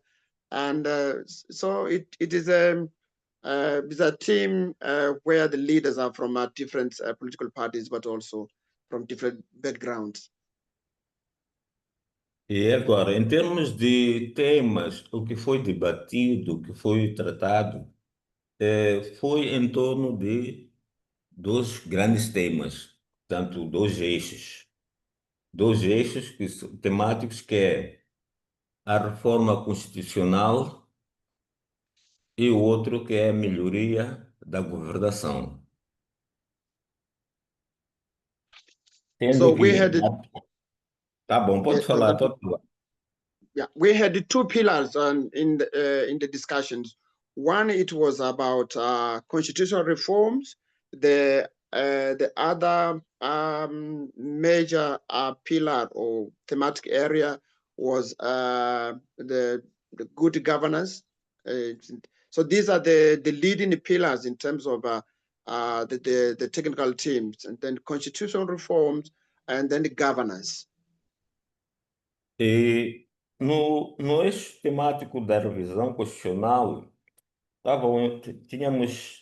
houve 3 subtemas. A reforma do Estado, e na reforma do Estado se tratou de vários assuntos, mas o assunto principal foi o sistema político o sistema político, os poderes presidenciais, portanto, quando se diz que em Moçambique o presidente da República tem poderes a mais, como quem diz, né? Que o sistema político, ele tanto pode nomear, pode demitir, pode, enfim, tanto magistrados como os da PGR, entanto, poderes presidenciais, a despartidarização, a descentralização e a desconcentração. Isso em relação ao eixo temático reforma do Estado.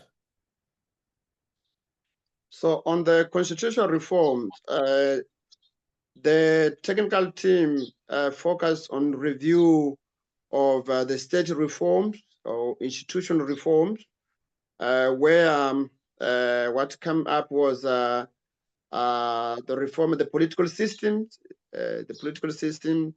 but also people brought the issues of the presidential powers, and the people are saying they need to the power is more concentrated on the president instead of the institutions.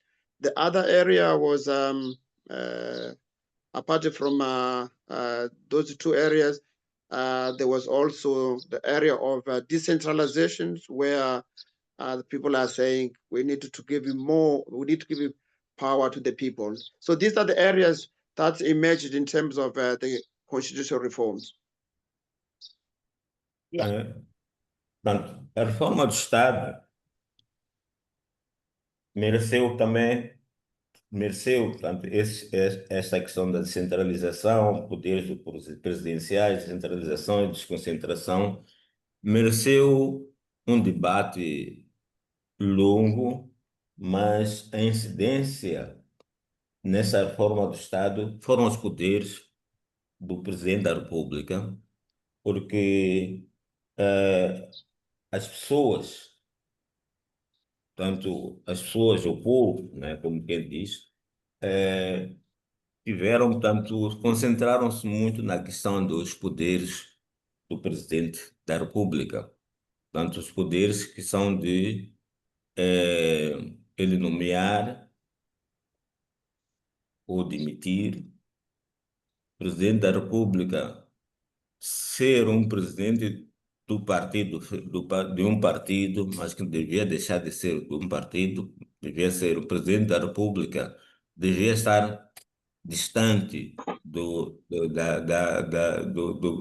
partido. E outra reforma da justiça, mecanismo de indicação, tanto a indicação do Procurador-Geral da República, a indicação do Presidente do Tribunal Supremo, a indicação do Tribunal Administrativo, tanto isso foi, de fato, matéria de que tanto o povo, praticamente as pessoas contactadas, né? Porque em várias partes do país foi um tema comum de reclamação de que não devia deixar de ser de um presidente de um partido e ficar apenas como presidente da República, sendo que haveria um primeiro-ministro executivo, que ele é que podia chefiar o governo. Portanto, foi o que foi colocado nesses termos. Yeah. So on the Bishop, before you come in, I wanted to say that so I think Doc has done well in giving us a sense of what the process was about, what they have been doing the first phase, and where the second phase is going. I think we have another dialogue that will look specifically into the content of what is coming out of the dialogue process. But what we wanted to hear, I think we have been sufficiently informed in terms of what happened last week, what was taking place and all that. So if you can as well, just highlight that. I think we will end it here, unless if he has a 1 minute remark he wants to add. But in terms of the process, I think we have appreciated what has been happening, where the process is, without getting into the content. No, thank you, Mujos. Dr. Mbilana, now, Sim. Sim, então, Sim, ouve. não, muito obrigado. Penso que foi direto ao assunto. Nesta primeira fase, nesta sessão, era para somente para apresentarmos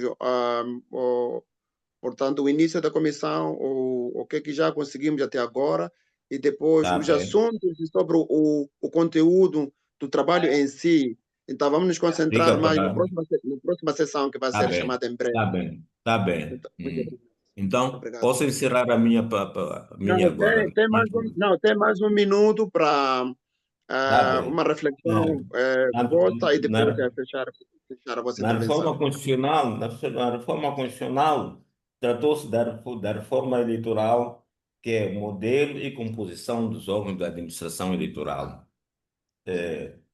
E depois, em termos de governação, falou-se mais da reforma fiscal, que é a questão do 17% do IVA, que Yeah. estão a encarecer a vida da população. A defesa e segurança foram as forças republicanas, que as forças, a polícia, o exército deviam ser distantes do partido. A administração pública, serviço, emprego e renda, como é sabido, não há emprego, os jovens andam de um lado para o outro sem nada por fazer, e que então aqui é onde o Estado devia se preocupar em ocupar os jovens com alguma coisa. Recursos naturais são os benefícios e o processamento nacional. Recursos naturais, que temos lá o gás, temos vários recursos, até a própria madeira que os filhos os moçambicanos, muitos filhos dos moçambicanos estudam sentados no chão. Portanto, há o recurso necessário. Portanto, é necessário que se faça o processamento desses produtos, desses bens aqui no país. Por fim, houve um tema que é a conciliação e a unidade nacional. Da reconciliação e unidade nacional, aqui é onde se debateu os temas sobre a juventude, os temas sobre os jovens e as mulheres. Então, esses são os temas principais que foram tratados nos debates. No, obrigado. Finally, the technical team also received input from the participants.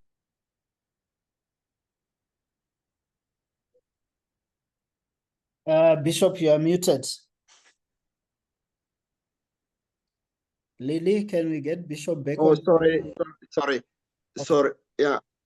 So Dr. Mpilana finally was saying, in terms of constitutional reform, the focus was more on electoral processes, how the elections are run, and how the whole process can be reviewed. And then the state reforms, the focus also was on the presidential powers, and to say the president has accumulated more power in terms of appointments. Is the one who appoints the general attorney, that appoints the Supreme Court chair, and the other leaders of the institutions.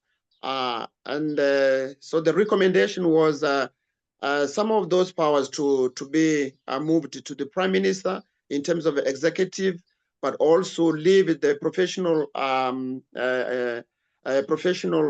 sectors to elect their own leaders. Then there was a discussion in terms of the public finances. On the public finances, there was a discussion in terms of the taxation, and there was a recommendation to reduce the number of taxations to the public. And then the discussion also included natural resources, and people came and said, we need to process our resources in the country, especially the issues of timber and the forestry industries. To say it's not acceptable in a country where we have timber, we have resources, and our children are sitting on the floor in our schools. So these are the issues that the commission now is preparing to produce the first report before they move to the next phase. Basically, this is what Dr. Mbilana shared in terms of the key outcomes of the technical commission. Munjos. Thank you, Bishop. And I wanted to say that you and me must start a translation consultants company because you are good. You are good at it. You did a wonderful job. Thank you so much. Thank you so much, Bishop. And thank you, Dr. Mbilana. I think that what I appreciated you explaining what happened last week, and I wanted to, and in terms of the content, my feeling is that when you go for the second round, the content will deepen and we'll be able to come back and do a much more solid looking at the 10 thematic areas and say, okay, these are the issues that are coming out. How do they, for us, how do they align with the regional standards and all those other things, which we hope will bring lessons to what you're doing. But Dr. Mbilana, I don't know what time you joined in. Clearly, there is a gap between civil society organizations and where you guys who are involved in the actual process are, because you still have a lot of civil society organizations that are trying to find ways of how they fit into the process. You are already in the process and the process is already moving. Its methodology, how it will unfold, I think many other organizations are not in a position to explain that clearly in terms of the methodology of the dialogue process itself. And I think that maybe that's where we need to put more effort as civil society in Mozambique, to try and find each other, to try and be coherent in terms of what we want to put on the table. When you talked about Simango, a few other politicians leading different groups across the country, I think the fear is that many a time politicians will elite part and run away with the agenda, which will not fit what you as civil society organizations usually want to put on the table. So I get a sense that there is need for more discussions among ourselves as civil society to explain where the process is, what's happening, how do we fit in, how do we ensure that what you have been working on over the years as the reforms that are necessary also find expression on the table. But thank you so much, Doctor. I think that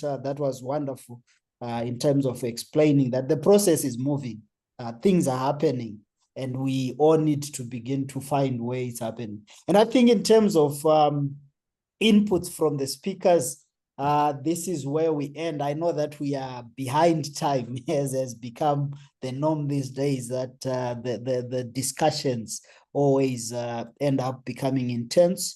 I wanted to see if there is one or two other inputs or questions, very brief, that someone wanted to raise, burning inputs, burning questions. Lily, can you help me if we have any hand?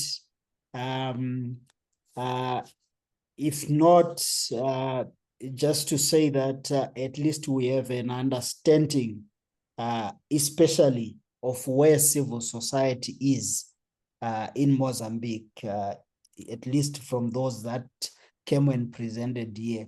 But we also know from the official process itself, as put by Dr. Mbilana, that there are things that are happening. Last week's process was quite solid. I'll come back to the speakers with a few 1 minute each. So Bishop, I'll cover you there, but I wanted to hear if Soraya has something to say.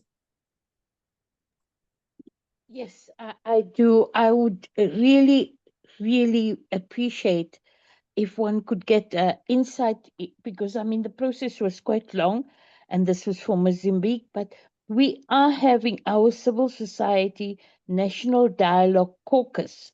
And I think we could all learn in relation to how it was done as it was explained earlier. I don't think I was able to capture it all. So I would like to know. I know Molly is on this, so through Molly that one can connect them to the leadership so that the arrangements could be made for the civil society national dialogue caucus team to be engaged. Thank you.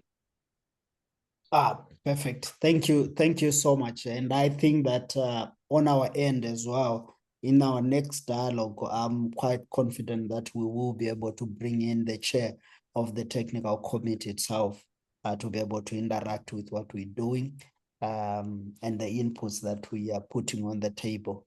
But I have a feeling that we might have another internal process with colleagues from Mozambique. So thank you, Sreya, for that. And if you are in touch with Molly, that would be good so that Molly can also give us your contact. Any other burning input, any other question? If not, because I think people might be hungry. So for others, it could be lunch. Dr. Diaz, you had from Dr. Milan, you heard from Bishop, you heard from, we heard from Rafa, and we have a sense of what's happening across the country, quite diverse. Your last word, your take, what do you take out of this dialogue? And yeah, just your closing remarks. Okay, so thank you one more time. So our colleagues make a good explanation about all topics here, but I think it's very important to say during the election or post-election, post-process, we said the most part of the time we need to make the reforms. And we saw the other colleagues have said we don't have the all groups inside of that reforms or technical committee. But one thing maybe I can say to end, it's very important to all organization of the civil society give some contribution of this process. What is the reason I said it's very important? All organizations, the reason I said it's very important, all organization on inside of that process. It's very important because if we see something bad, we have legitimacy to said to the committee what's happening, what is wrong, or to send the recommendations to have a better exercise. Because if we don't do that type of things, maybe we will not see in the future. We don't have a space to say, okay, we send the recommendations about the national dialogue, but we don't see that. So that is the reason to the failure. Because the most part of the people in our country said this is the most political things to try to put calm down the situation in Mozambique, and not necessarily the one thing to try to have reforms. But if we enter on this national dialogue, maybe we can change the things. Maybe we can send the other thing. That is the reason my organization enter of this dialogue, to send the recommendations, to make the voice of dead people don't have space, special of the young people who not see the reflection inside of that type of things. But we have one other particular things we start to do before that national dialogue or the process of national dialogue start, is to provide the psychosocial help or support to the people, the medical support to the people, the legal support to the people for the responsibilization, because there is a special things we need to do if we want to more inclusion in the national dialogue. And that is the one very important step to do reconciliation. Because during this time, we have so many people in the streets or in their house or in the most part of our country don't see any word from the government to say, for example, okay, we failed, we admit we failed, and sorry, we need to give a better condition. We assume the responsibility of that our acts and etc. So that type of things are very important to do reconciliation and to call the people to participate on that process. And right now, I think we are the only organization to do that on the ground. So we need to have the other actors in the civil society to do their job, because it's very important to that. Because if we don't have that responsibility from the state, for example, the state don't admit that responsibility of that all demonstration we saw, the things we saw in demonstration, maybe we will not see the inclusion in large scale, specifically in the young people, because the most part of the young people in Mozambique at this time said, okay, only we have they don't he need the political parties need the young people only for the campaign, electoral campaign. But after the electoral campaign, to the decision maker space, we don't have a space to do that. So I think that is the one form. I think it's a one call for the other organization of the civil society, more specifically for the women's organization, young people organization in that sector, to join in on the national dialogue, to give that contribute, because I think that is the one very important way to show our power, to show how we can do to change the things in our country. Thank you so much, Doc. I think quite succinct in putting what needs to be done, and I'm hoping that these are things that can find expression on the ground in terms of action, doing exactly what you have put on the table. Bishop. No, thank you, Munjos and colleagues on the platform. Well, just my appreciation to my co-panelists, but also the input is from the participants. My last remark, one is just to concur with Dr. Tiash in terms of the focus. I think we need to focus more on healing, the trauma and the healing. I think the first step to apologize for this new generation is to just to start healing those who have been hurt or those who are not well. We know that many of our young people are still struggling in terms of the assistance. The other remark is in terms of the commission itself. Is a good platform, but we need to improve in terms of leadership. I'm happy that, for example, Dr. Mbilana, one of the experts in terms of the Constitution, is already there, but we need to put the right, I would say now, experts in the authorities in each areas. For example, when people hear that constitutional reforms are led by Dr. Mbilana and others, I think many people will come. So basically, it's in terms of the leadership for the process, because the issues of legitimacy is very important now in Mozambique. Who can be heard with the people? I think these are the issues that I wanted to share, but also the thematic area also needs to be improved, to bring more, to refine it, and to see different areas. And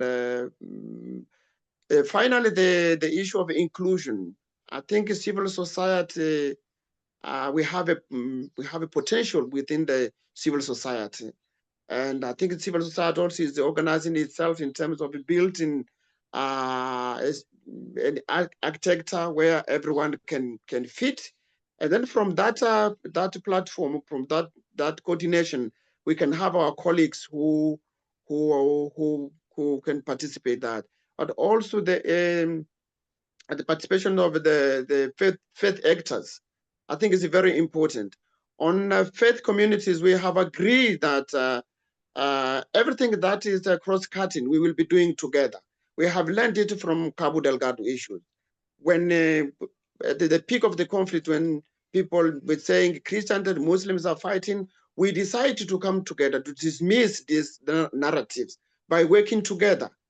And then everything that it talks about the Cabo Delgado, we deal it as interfaith matter, where Christians and Muslims are there. And then we can take that experience to the dialogue to say interfaith actors, we can have a 1 or 2, because at the end of the process, it will come to the communities, will come to the mosques, to the churches, to the families.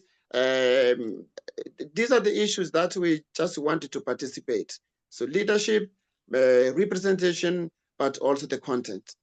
I thank you. Thank you so much, Bishop. I think this is I mean, quite clear and also connected to the other speakers. Can I bring in Rafa?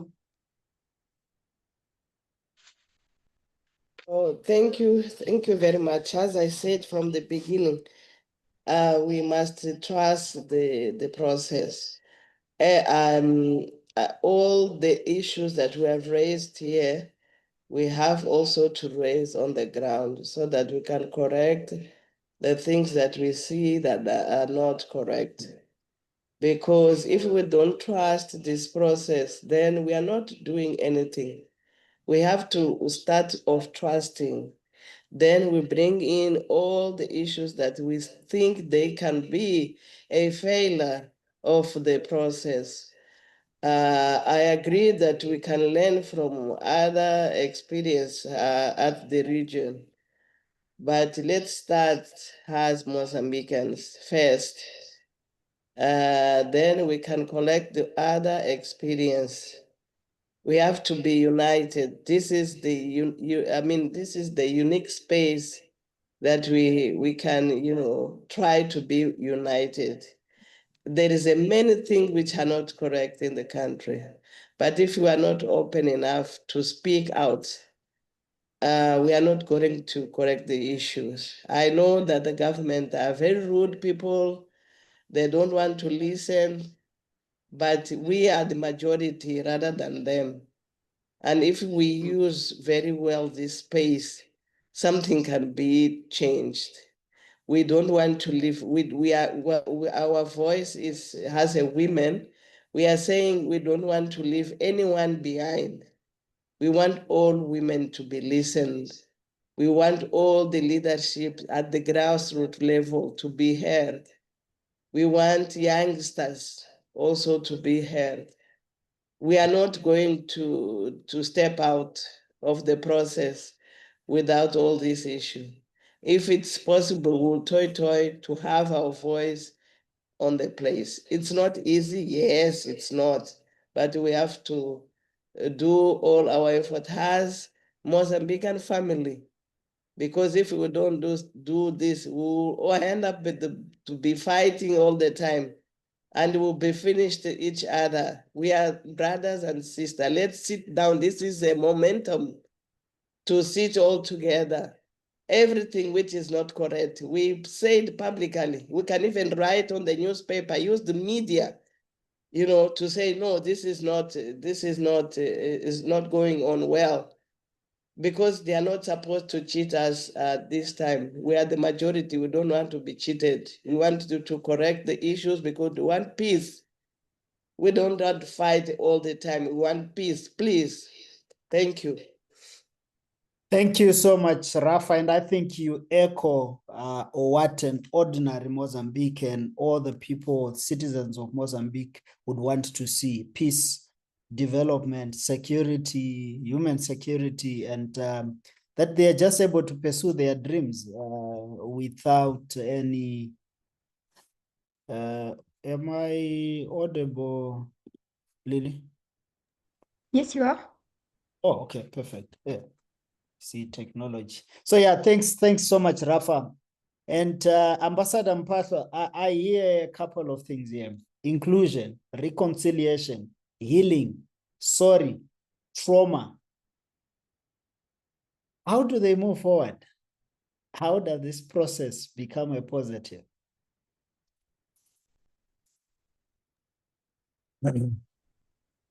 Thank you, Amunjozi. And And thanks to... your closing remarks as well. Yes, thank you very much. I think I should say that, Dr. Mbilana's input was quite helpful in just giving us a sense, of the processes that are going on and perhaps the depth, of the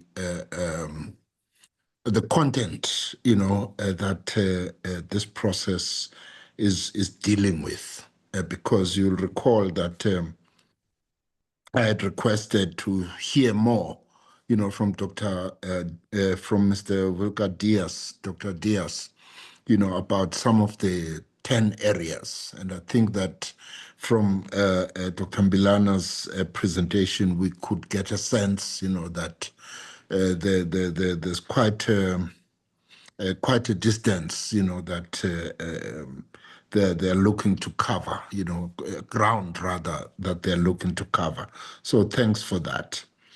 I think that the issue of the healing process, reconciliation, dealing with the scars of conflict in society, this is actually quite an important issue, because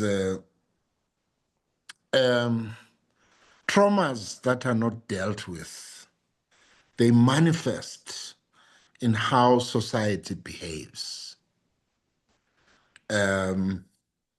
If I were to just talk about the South African context,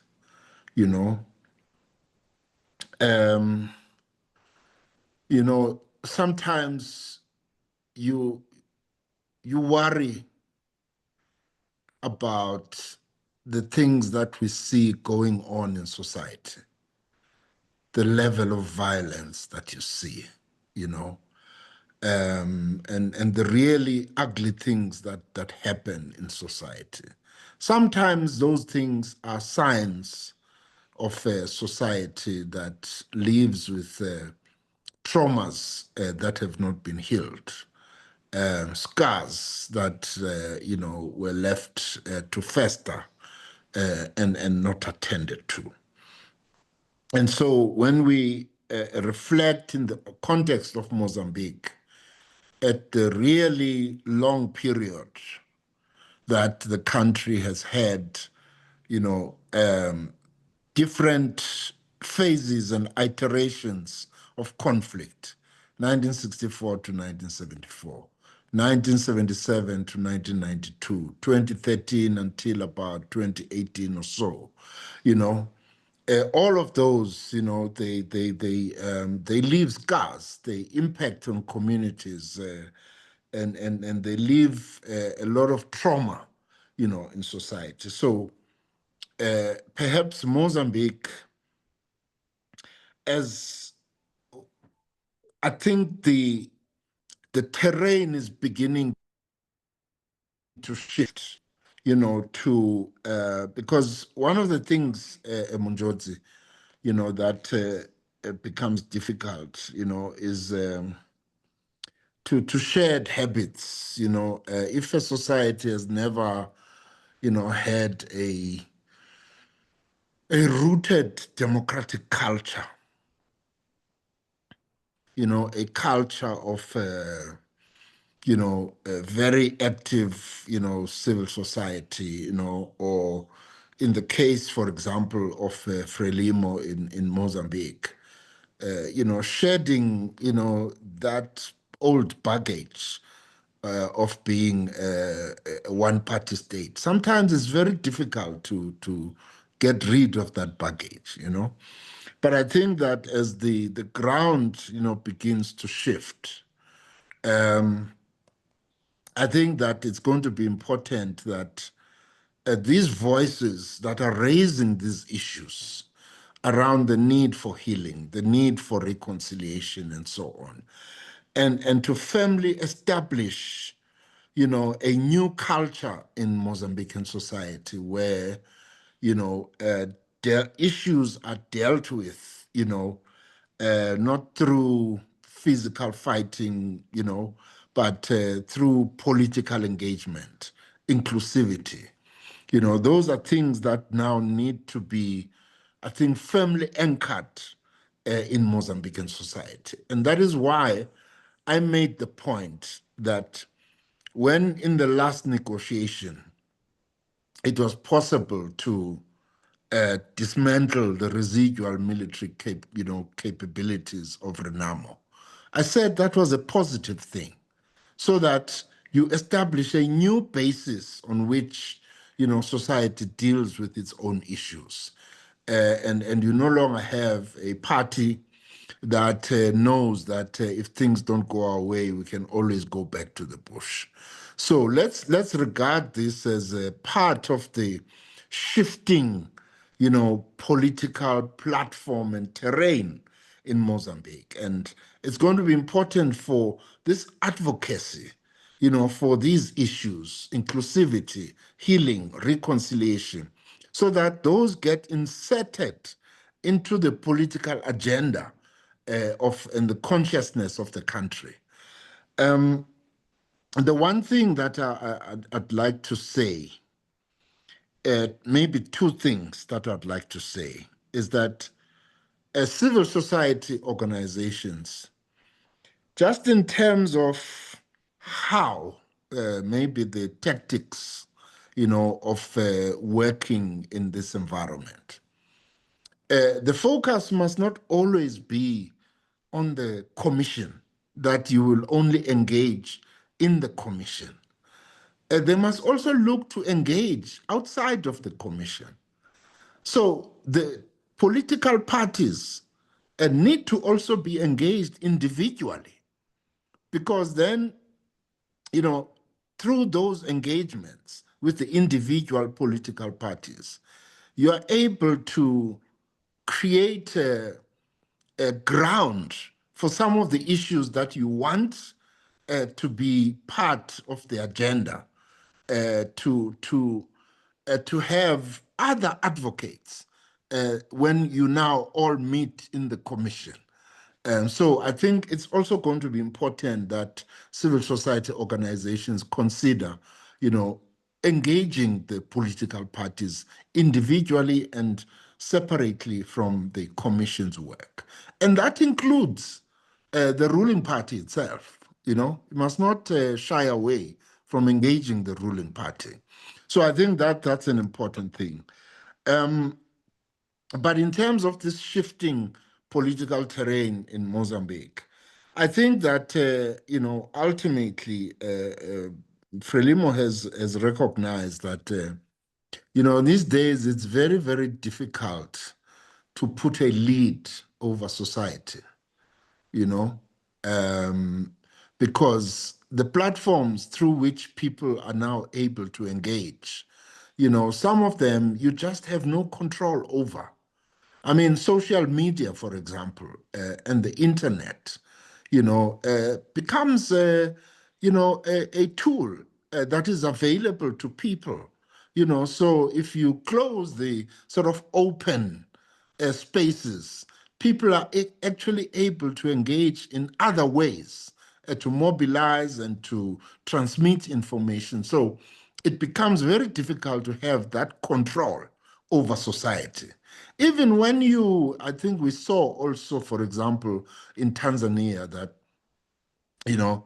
there was also shutting down of the internet and so on. But there are various other, virtual private networks and so on that people are able to communicate through, that you don't have a control over as government. So it's very difficult to really put a lead, and control society and control the narrative. And I think those are some of the things that they've come to realize. And hence, we saw what we saw in Mozambique. Hence, we see what we are seeing in Tanzania presently, in spite of all the strenuous efforts, to shut things down So those are just the points that I thought I could pick up from some of the interventions. Thank you very much. Thank you, Ambassador. I think that in the end, you just give us a sense of hope that there is an opportunity to really engage, and that the environment itself does not allow for deepening autocracy, because citizens now have more ways of communicating, putting on the open what's happening around them, and engaging. And so I think that the people of Mozambique will certainly take this advantage of this opportunity, and engage even more robustly, so that this dialogue process can have some meaning in resolving their challenges. I know that we are beyond time. I want to ask my colleague Lily to give some vote of thanks or closing remarks. Great, thank you. Thank you so much, Munjodzi. On behalf of SALO, the Southern African Liaison Office, we'd just like to say a very, very big thank you to everybody who's spoken today, all of our panelists, everyone who's contributed to the discussion, and to my colleague Munjodzi Mutandiri for your excellent sharing, and to our developmental partners, the NPA, Norwegian People's Aid, for your support with this dialogue. And we are also pleased to let everyone know that we will definitely be having, this will be part of a series of dialogues that we are going to be having about this process in Mozambique and about what's the current issues in Mozambique. And so we are looking forward very much to continuing this conversation. As you can see, there's been so much to talk about and engage on, and we're going to continue to do that. So please look out for more emails from SALO, where we'd be advertising the date of the next dialogue and discussion in this regard. And we're looking forward to continue the conversation. So thank you very much to everybody. Thank you to all who've joined, and goodbye. And we'll see you all soon. Thank you. Thank you.